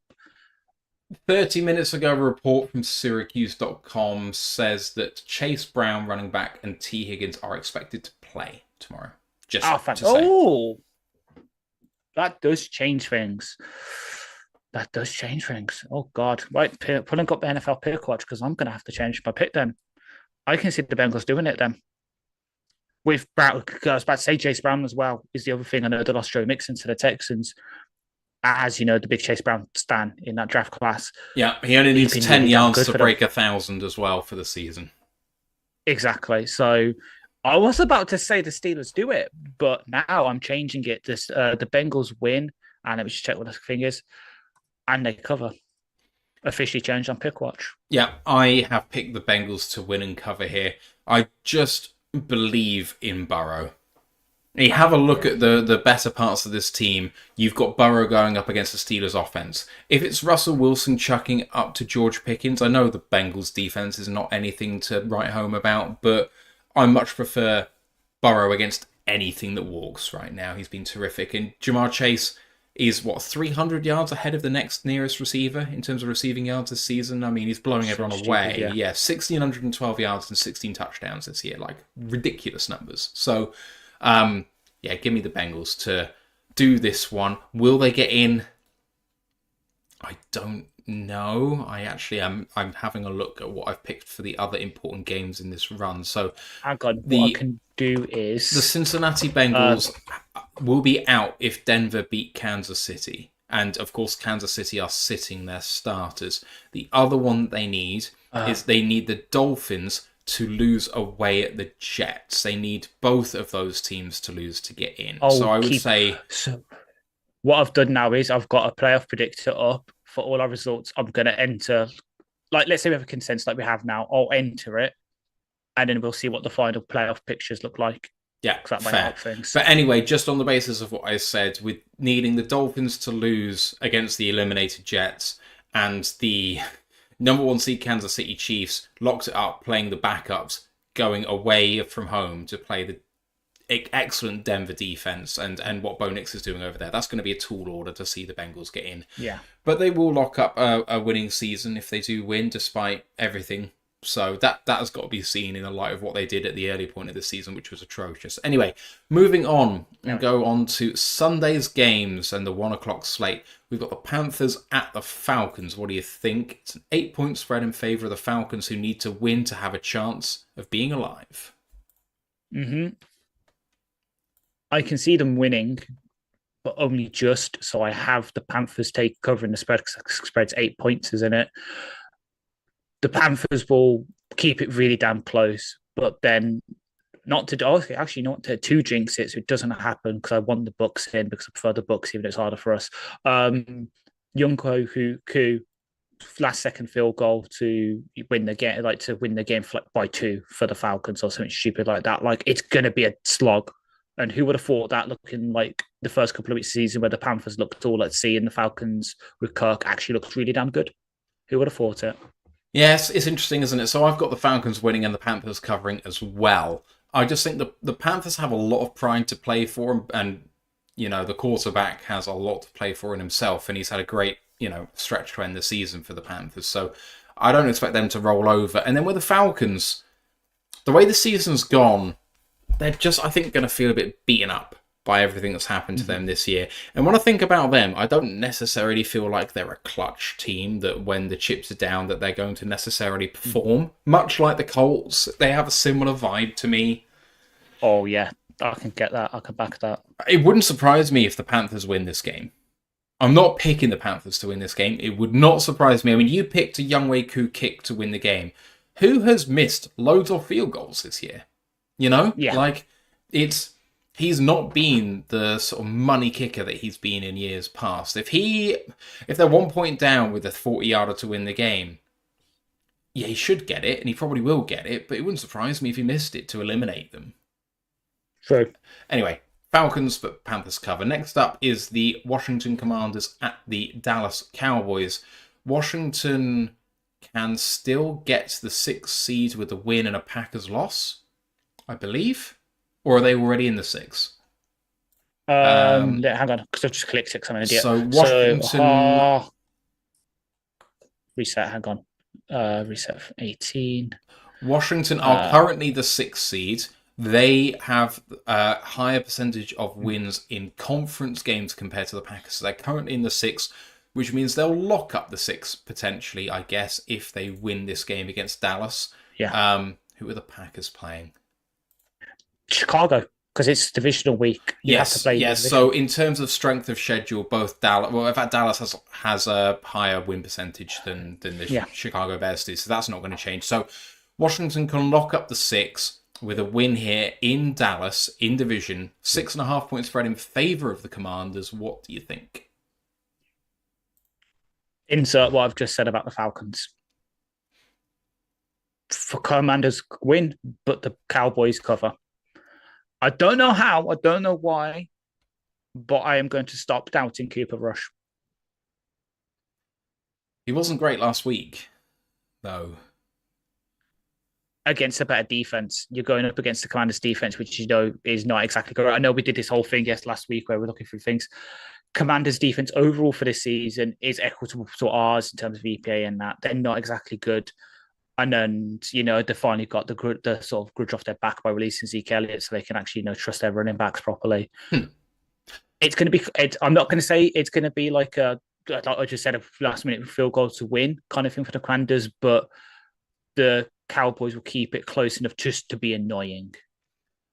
So we all think, Mike McCarthy has made a play for his job by actually looking really good down the stretch with this Dallas team, and Cooper Rush potentially might save Mike McCarthy his job. However, I think this is a week where maybe a wake-up call is given to Jerry about where they have been the last 3 years. Lack of success in the playoffs and now lack of success in the regular season. I think the Commanders tear Dallas a new one here. Give me them and points. Jaden Daniels is going to throw all over that defense. I think that, you know, the defense for Dallas has kind of turned it on a little bit. Micah Parsons being back has completely changed what they look like, and they've been a little bit better against the run. But you know what? Jaden Daniels went almost 150 yards on the ground and then almost 200 through the air last week. Mm-hmm. Okay, what's one thing that's going to really hurt Micah Parsons being able to do anything in this game? Jaden Daniels running the ball. So... True, yeah. I really like Washington here with the points, but we shall see. Part of me thinks that Dallas might just mail this in and already be in Hawaii on the sunbed. We'll see. Fair. Anyway, next up is the Chicago Bears at the Green Bay Packers. Much like we were just discussing about Washington, Green Bay, obviously with a win, can improve to the 6th seed if the Commanders lose, but they can't get any further up. They're locked in as a playoff team already. So... how much is there to play for here? Well, the 7th seed might see you play the Eagles, or will see you play the Eagles in Philadelphia, but the 6th seed will see you play either the Rams, Bucks, or Falcons. So actually, winning is pretty key here for the Packers, just to give them a chance of avoiding the Eagles in the first round. It's a 10-point spread in favour of the Packers in Green Bay. What do you think? Based on how the Packers played on offense before the Vikings went to soft zone last week, I don't have all the faith in them. I can see them winning because, as you say, there's a lot riding on it, but they're not going to win well enough to be convincing. So despite the spread, and partly because the spread's so high, with it being 10, a 10-point spread, Packers win, but the Bears somehow cover the 10-point spread. Yeah, no, I have exactly the same pick. So I kind of just think that I think Caleb's going to do enough passing the ball. He looked good in the 4th quarter of their previous game, and he just needs to carry that through. He can do it, and I believe in that kid. Annoyingly, I do, but there we go. It's going to feel like, and sorry, because obviously I am not American, so I can't get this right. It's going to feel like -7 Celsius there, which... Oh, God, so like this morning for me then. So by American money, that is 19 degrees Fahrenheit. That's the actual weather, sorry. That's not feels like. It could feel worse. So, you know, it could be a game of running the ball, and that means DeAndre Swift versus... Josh Jacobs. Which is clearly advantage Packers. 100%. And offensive line-wise, advantage Packers. Yeah. I'll still take the Bears points, but Packers win. But with it being that cold, maybe it changes it for me a little bit. Yeah. Anyway, next up is the Jags at the Colts. Both teams eliminated and playing for pride. Colts are 4.5-point favourites at home. Jags did get a win last week against the Titans. Colts fell last week against the Giants in embarrassing fashion. Drew Lock with one of the biggest EPA performances of a QB ever. Yeah, what do you think? Call me a madman, or if you're a madman. Jags win and cover. I'm going to go for a Colts win and cover. I think they need to see a rebound just to finish the season on a high. They can't have the lasting memory of their season being going down to a team that should have been destined for the number 1 overall pick. Instead, I think they confine the Jags to being that top 5 with a win here. Next up is the Bills at the New England Patriots. The Bills are favoured by 3, but Josh Allen is only expected to be the emergency third quarterback in this game. And so maybe that gives a little door opening for Drake May in this game, if he even plays.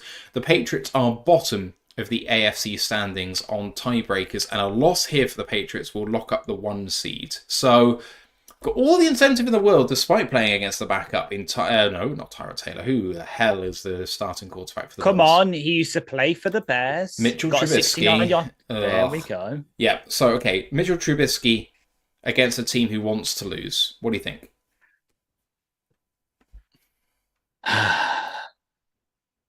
Mitchell Trubisky does it. I know he was a shoddy QB in Chicago, but in that Bills system that's revitalized this season, and we showed it last week. I know, admittedly, it was a dump off that got then carried in for a massive touchdown, but he is a stable enough backup QB now that you kind of can rely on in these situations. And as much as I love Drake May, the rest they deserve the first overall pick. They really do, and obviously they won't use on a QB. But just to be in that position to then hopefully build a team around him, give him something he hasn't really had since high school, will be nice. So Bills win, Bills cover. This is where you get to call me crazy.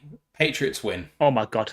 If that happens, I'll be so happy though. Yeah, so I just think that Trubisky has enough bad play in him, and you know what? He had a stretch as a backup quarterback where he had to play for a stretch and he looked okay, and then subsequently he's not looked great. And the 69-yard touchdown he had in the one pass was just a little dump off on a screen. It's nothing to write home about. I think that Trubisky is going to have a woeful game. And you know what I know about the Patriots, and I've always known about the Patriots? That team don't tank. It's in their DNA as a team. They do not accept anything like that. And you know what? Gerard Mayo may be playing for his job. He's not going to accept a loss, and he's going to whip up those players into a frenzy at home to finish the season. I don't care about the number 1 pick. We don't need a quarterback. Go and win the game. And I can see the Pats doing it. And you know what? It doesn't even matter for the Bills. The Bills are locked into the 2 seed. They're 2 wins ahead of the 3rd seed. They're 2 wins below the 1st seed. They don't give a shit.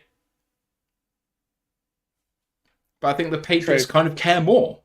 So, yeah, potentially. I'm just looking now to prove your point about the Patriots don't tank. When was the last time they picked first overall? Drew Bledsoe? Yep, 1993. I wasn't entirely sure he was the number 1 overall pick, so that's why I said it with some question mark on it. But there we go. Right, next up is the Giants at the Philadelphia Eagles. No Jalen Hurts, maybe no Kenny Pickett for the Philadelphia Eagles. They are, I think, locked into the 2 seed now. I don't. Yes. I think with the results last week, the results last week, they couldn't do anything, so they are locked into the 2 seed. And they're not resting their starters necessarily. They're just affected by injury. I would imagine they probably are resting some starters for this game. They've already said Barkley's not going, which has pissed off Eagles fans because that means he can't break the record. Yeah. Eric Dixon lives to fight another day with that record. Going up against the Giants team, who obviously had a very morale-boosting victory last week against the Colts. It's only a 2.5-point spread. It's still in division. And try telling both of these teams it don't matter because the fan bases absolutely hate each other. What do you think? Despite resting everyone and starting Tanner McKee, they still win because of that defense. I think they'll want to blood in their young players that we've been banging on about for a while a bit more, and they'll do enough to slow down the Giants because, well, Julock, I know, obviously had a big performance last week against the Colts, but come on, you saw what we did to the Colts. They're not exactly great on defense. So Eagles win, Eagles cover, and have fun visiting Green Bay. Yeah, I'm picking the Eagles with the points as well. Still in the 1 o'clock slate. Next up is the Saints at the Tampa Bay Buccaneers. The Buccaneers sew up the NFC South with a victory here, and they are favoured by 14 points against the Saints team that has now finally shut down Derek Carr for the year. What do you think? Bucks do it. Win and cover because they'll want to make sure they get that. They sort the division. Plus, obviously, there's all the incentives for Baker and for Mike Evans, and they'll want to have momentum going into the playoffs because, we've obviously this. I know I've been doing the playoff tracker thingy. Currently, at this point, because obviously we haven't done the Rams game, this to nudge, wink, wink, they'll be going to face the Vikings. They'll want to have as much momentum going into that game as they can. So they're going to go balls to the wall for it, I think. And that means they're going to absolutely blow away the Saints, which would be hilarious. Yeah, I'm picking Tampa Bay in the points as well. Same reasons. Next up, Houston at the Tennessee Titans. Houston have obviously locked up their division, and because of their poor overall record, they are locked into the 4 seed, 2 wins below the Baltimore Ravens. They are facing a team in the Tennessee Titans who have not been fantastic and in fact lost last week against the Jacksonville Jags? No. Who did they lose to? Yes, they lost to the Jags last week. I presume that they're resting everyone, the Houston Texans, because the Tennessee Titans are favoured by 1.5 points at home. What do you think?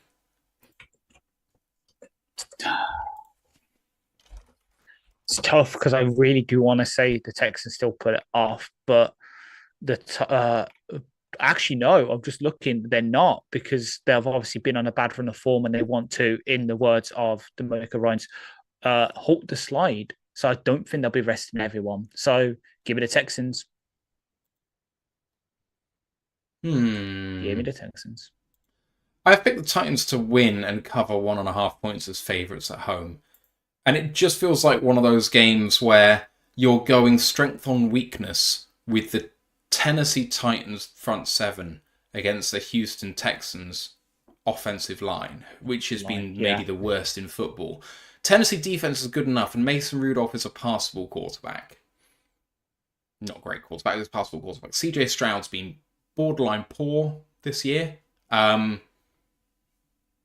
I know the Tennessee Titans have only won 3 games, and now I know that Houston are playing some of their stars, if not all of them, but I still am picking Tennessee to win this game. Call me crazy. That's fair. Who should I put for our playoff thing then? Still Houston. You pick Houston. They're the ones with the wins, so it's just not the worst pick. Right. I mean, it doesn't really change anything, does it? Because the Chargers can't overtake them. No. Going into the afternoon slate, 4:25 kicks for all 5 of these next games. First up is San Francisco 49ers at the Arizona Cardinals. Both teams eliminated, 4.5 point spread in favour of the Arizona Cardinals. This is a really hard game to call because both teams have been beaten down the last few weeks, pulling out poor games. 49ers played well against Detroit, all told, but they are in Arizona to finish the season. What do you think? Arizona win and cover. Have you seen who the Niners have ruled out? Nope. They have ruled out, obviously Spencer Burford, obviously, but they have ruled out Damon Darnold, their starting slot corner, is their best defensive player, pretty much. Brock Purdy, Deebo Samuel. They've got your favourite linebacker, Demetrius Flannigan-Fowles, doubtful. Kittle, questionable. Bekivitz, questionable. Yidam, questionable. J.R. Brown, questionable. They're mailing it in at this point. They don't want to hurt the starters. They're playing, as you said, like kind of with the Cowboys earlier. They'll just be playing to get onto the beach at Carbone. So give me the Cardinals trying to, get that sort of last win to boost them above the just to widen the gap above the Niners and really put the foot in it. Yeah, I have the Cardinals to win and cover as well. Next up is one of the most consequential games on the slate, not called Vikings-Lions. It's the Kansas City Chiefs away, having already locked up the 1 seed against the Denver Broncos. The Broncos are win and in like they were last week when they blew it in overtime, having come back. Bo Nix with an incredible touchdown throw with less than 10 seconds to play to get to overtime, but then they couldn't get it done. They only needed a tie. They still only need a tie, but they're playing Kansas City, who are starting all of their backups. I can't even remember who the backup quarterback is. It's used to play in Philadelphia. And then Carson Wentz, isn't it? Yeah. There you go. Thank you. So 10.5 point spread. Ash, what do you think? Denver win, because obviously they're playing to get into the playoffs against the backups, but because the Chiefs are just that weird, they'll somehow still cover the 10.5 point spread because that black magic they've seemingly cast upon this season still pulls them through in this situation. Kansas City wins straight up. I'm putting in the playoff predictor. I'm taking it. So I think the pressure's going to get to a rookie quarterback who needs to win and in. And it didn't last week, but they had the cushion of knowing they had next week against a Kansas City team that was sewn up. So the pressure was nowhere near as high last week as it was this week. And you're going up against a team in Kansas City that is maybe the best coached team in the NFL. And you know what? Carson Wentz, when he's coming in relief for Mahomes, has looked great. Like, legitimately, he was number 2 overall pick for a reason. He had a bad run of form in Philadelphia to end his career. But how good was he to start that career? Like, there's a good quarterback in there somewhere. This isn't like you're playing Chad Henne on one leg at 38 years old. Like, he's still, I think, Wentz, potentially a fringe starting quarterback in this league if he really wants to be. He might be like between 30 and 35 in my roster of quarterbacks in this league. So he's not a no-hoper, and if you have a look at who's the backups on this Kansas City team, it's not nobody. Like, this team is still really good. And you know what? Denver, yeah, that defense is fantastic. Offensively, interesting. Who've the Chiefs got on defense against this offense to counter everything? Steve Spagnuolo. When I say best coach team, I mean it. And to back you up there, because you've actually changed my mind. Well done, you. But what was going to say? Because today the Chiefs have announced they've activated Joshua Williams off IR as well. So they're getting arguably, I know Trent McDuffie has had a really good season, but arguably their best corner now back as well. So you've convinced me. I've changed it to Kansas City, and hopefully that jinxes them. But I've also put that on the that Kansas City win in on the predictor, and that means officially the Bengals for us are the 7th seed. Well, pending the result of the Miami game, which is coming up. Yeah. Next up, though, is the Seattle Seahawks at the LA Rams. The Rams have clinched, even though they are only 1 game ahead of Seattle. No? Yes, 1 game ahead of Seattle. So if Seattle wins, both teams finish 10-7, but the Rams have clinched the division officially. So it's a shame in a way that this didn't come down to the final day. But the Seahawks are 6.5 point favourites on the spread. Again, the Rams are resting everyone. It's in LA, which isn't really a home game anyway for the Rams. What do you think? Seattle do it.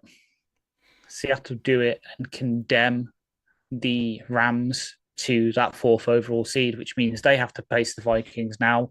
Means the Bucks move up to 3 and they face the Commanders. And you know what? That's a matchup I want to see. 2 whine. I know we shouldn't really bring the fan bases in, but you know, the 2 whiniest bitches about Kirby Joseph facing off against each other. It's the 2 idiots with rubber mallets on each other game, and I'm there for it. Yeah, I'm with you. Seattle to win and cover. Next up is the Chargers at the Raiders. Chargers have obviously clinched a playoff spot at this point. They are the 6th seed currently. They are tied with Pittsburgh with 10 wins, and they are only 1 win ahead of Denver. I don't know how things shake out if the Chargers lose and Denver win as to who gets 6, give me a second. who gets 7. Based on our predictions, Chargers would be 6, Denver would be 7. Even with no. If Denver win and the Chargers lose, yes, I flipped it. Yeah, so yeah, I flipped. So yeah, so okay. So the Chargers are locked into the 6 as it is, and if the Steelers do lose, then the Chargers could promote themselves to the 5 and face the Texans. So there's a lot here for the Chargers in this game. They're facing a Raiders team who have found more than pride in the last month or so, with Aidan O'Connell staking his claim to have a go next year at potentially being the franchise quarterback. They've dumped a lot of their dead weight in Devontae Adams and other people like that, and they've shut down Max Crosby for the year, and yet this team has been extremely competitive in the last few weeks with back-to-back wins against the Jags and Saints. I know that those aren't particularly great teams, but they only narrowly lost to the Falcons the week before that. The spread is 4.5 points in Vegas in an in-division game. What do you think? Chargers do it. As much as I love Aidan O'Connell, they do it like Jesse Minter, as we keep saying. Me and you have both been very high on this Chargers defense and him this season, and they do it, especially since it's got that thing for the Chargers where a win, and if the results go the way they have done for us so far, they suddenly go from having to play the Ravens in Baltimore to playing Texans, who are on a bit of a skid, as we said earlier. That's an eminently more winnable matchup. So much is, and it's then also that means if they win and something happens below them, let's say, I don't know, one of the 6 or 7 seed knocks off Buffalo or Baltimore, they don't have to face KC. They feasibly don't have to face KC till the championship game, which is so good for them. So I can see that motivation for that. And it just, as much as Jim Harbaugh pisses me off a bit, it is the kind of thing he does in these situations, just turns teams around as quickly. And that would just be the little cherry on the top. Yeah, I got the Chargers to win and cover as well. There's just too much at stake here, and Harbaugh plays too damn hard. And you know what really clinches this for me? Amir Abdullah's been ruled out for the for the Raiders, and he played so bloody well last week. Amir Abdullah, first ever time with back-to-back 100-yard games in his career, NFL career, which is just insane. It was 20 carries for 115 yards last week, and he was also 3 of 4 for 32 in the air. Yeah. And then the previous week against the Jags, he was 7 for 38 and a touchdown on the ground, but 5 of 6 for 47 in the air. Not quite 100-yard rushing games back to back. But, you know, leading rusher of the team, even with Alexander Mattison playing in the Jags game. So Abdullah out. I'm not saying it moves the needle massively for me against this Chargers defense, but you know what? It does something for this to just make me be sure that the Chargers are going to get this done.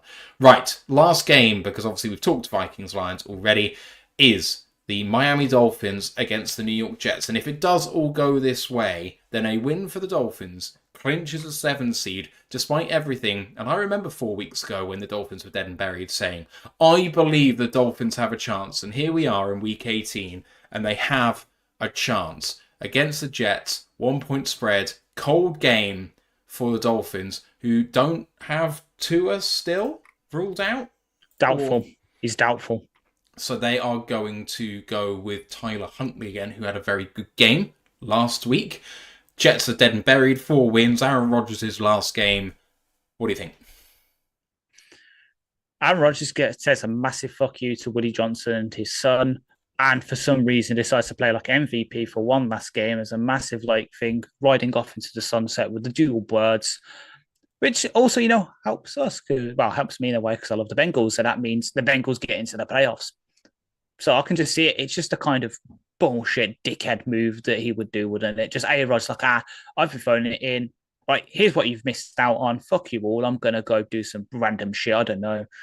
Go to a darkness retreat for 2 months and then come out and smoke so much ayahuasca, he'll be seeing ghosts forever. I'm picking the Dolphins. I don't... So Sauce is out, isn't he? He's done for the year. Yeah. Jets are pretty banged up. I know that Miami obviously don't have their starting quarterback, but you know who's going to say a big fuck you? It's the Dolphins to Aaron Rodgers. I think he throws a couple of picks in there, has a poor performance to wave goodbye to his career. He did the same with Green Bay when Kirby Joseph waved goodbye and fuck you to him in the NFC North. And I think the Dolphins can do the same here to him with the Jets to say, you had a great career, but it's behind you, mate. Dolphins win and clinch for me. But you put whatever you want to in your predictor. It's not my predictor. Oh, that's the thing. So that's the one that's swinging it. Obviously, the NFC is also going up anyway for this. Mm-hmm. So as we have it, obviously we're the first seed. You've got Green Bay traveling to Philadelphia, Washington traveling to Tampa Bay. That'll be a fun game. And then Vikings traveling to Los Angeles to play the Rams. If the Dolphins win, let's go for yours. Well, they're both the same anyway. So it's AFC, Kansas first seed, either Dolphins or Bengals, depending on that game, traveling to Buffalo. Steelers traveling to the Ravens. And then Charge traveling to Texans. Those are some fun matchups. It is going to be a fun matchup. And it is quarter past midnight here, so we are going to get swiftly out of here. If you are going to the game, good luck. Get loud. We believe in this team. Whether we're the 1 seed and don't play next week, or we're the 5 seed and be a perfect team away from home, going 3 straight away from home, who cares? We're going to win the Super Bowl anyway. But keep the faith, scare the Vikings, get some false starts out there. We believe in you guys. Ash, cheers for doing this with me, and cheers to everyone for listening. Roll on Sunday, 15 wins coming. Let's go Lions, one pride. One pride and fuck the Vikings. Recording stopped.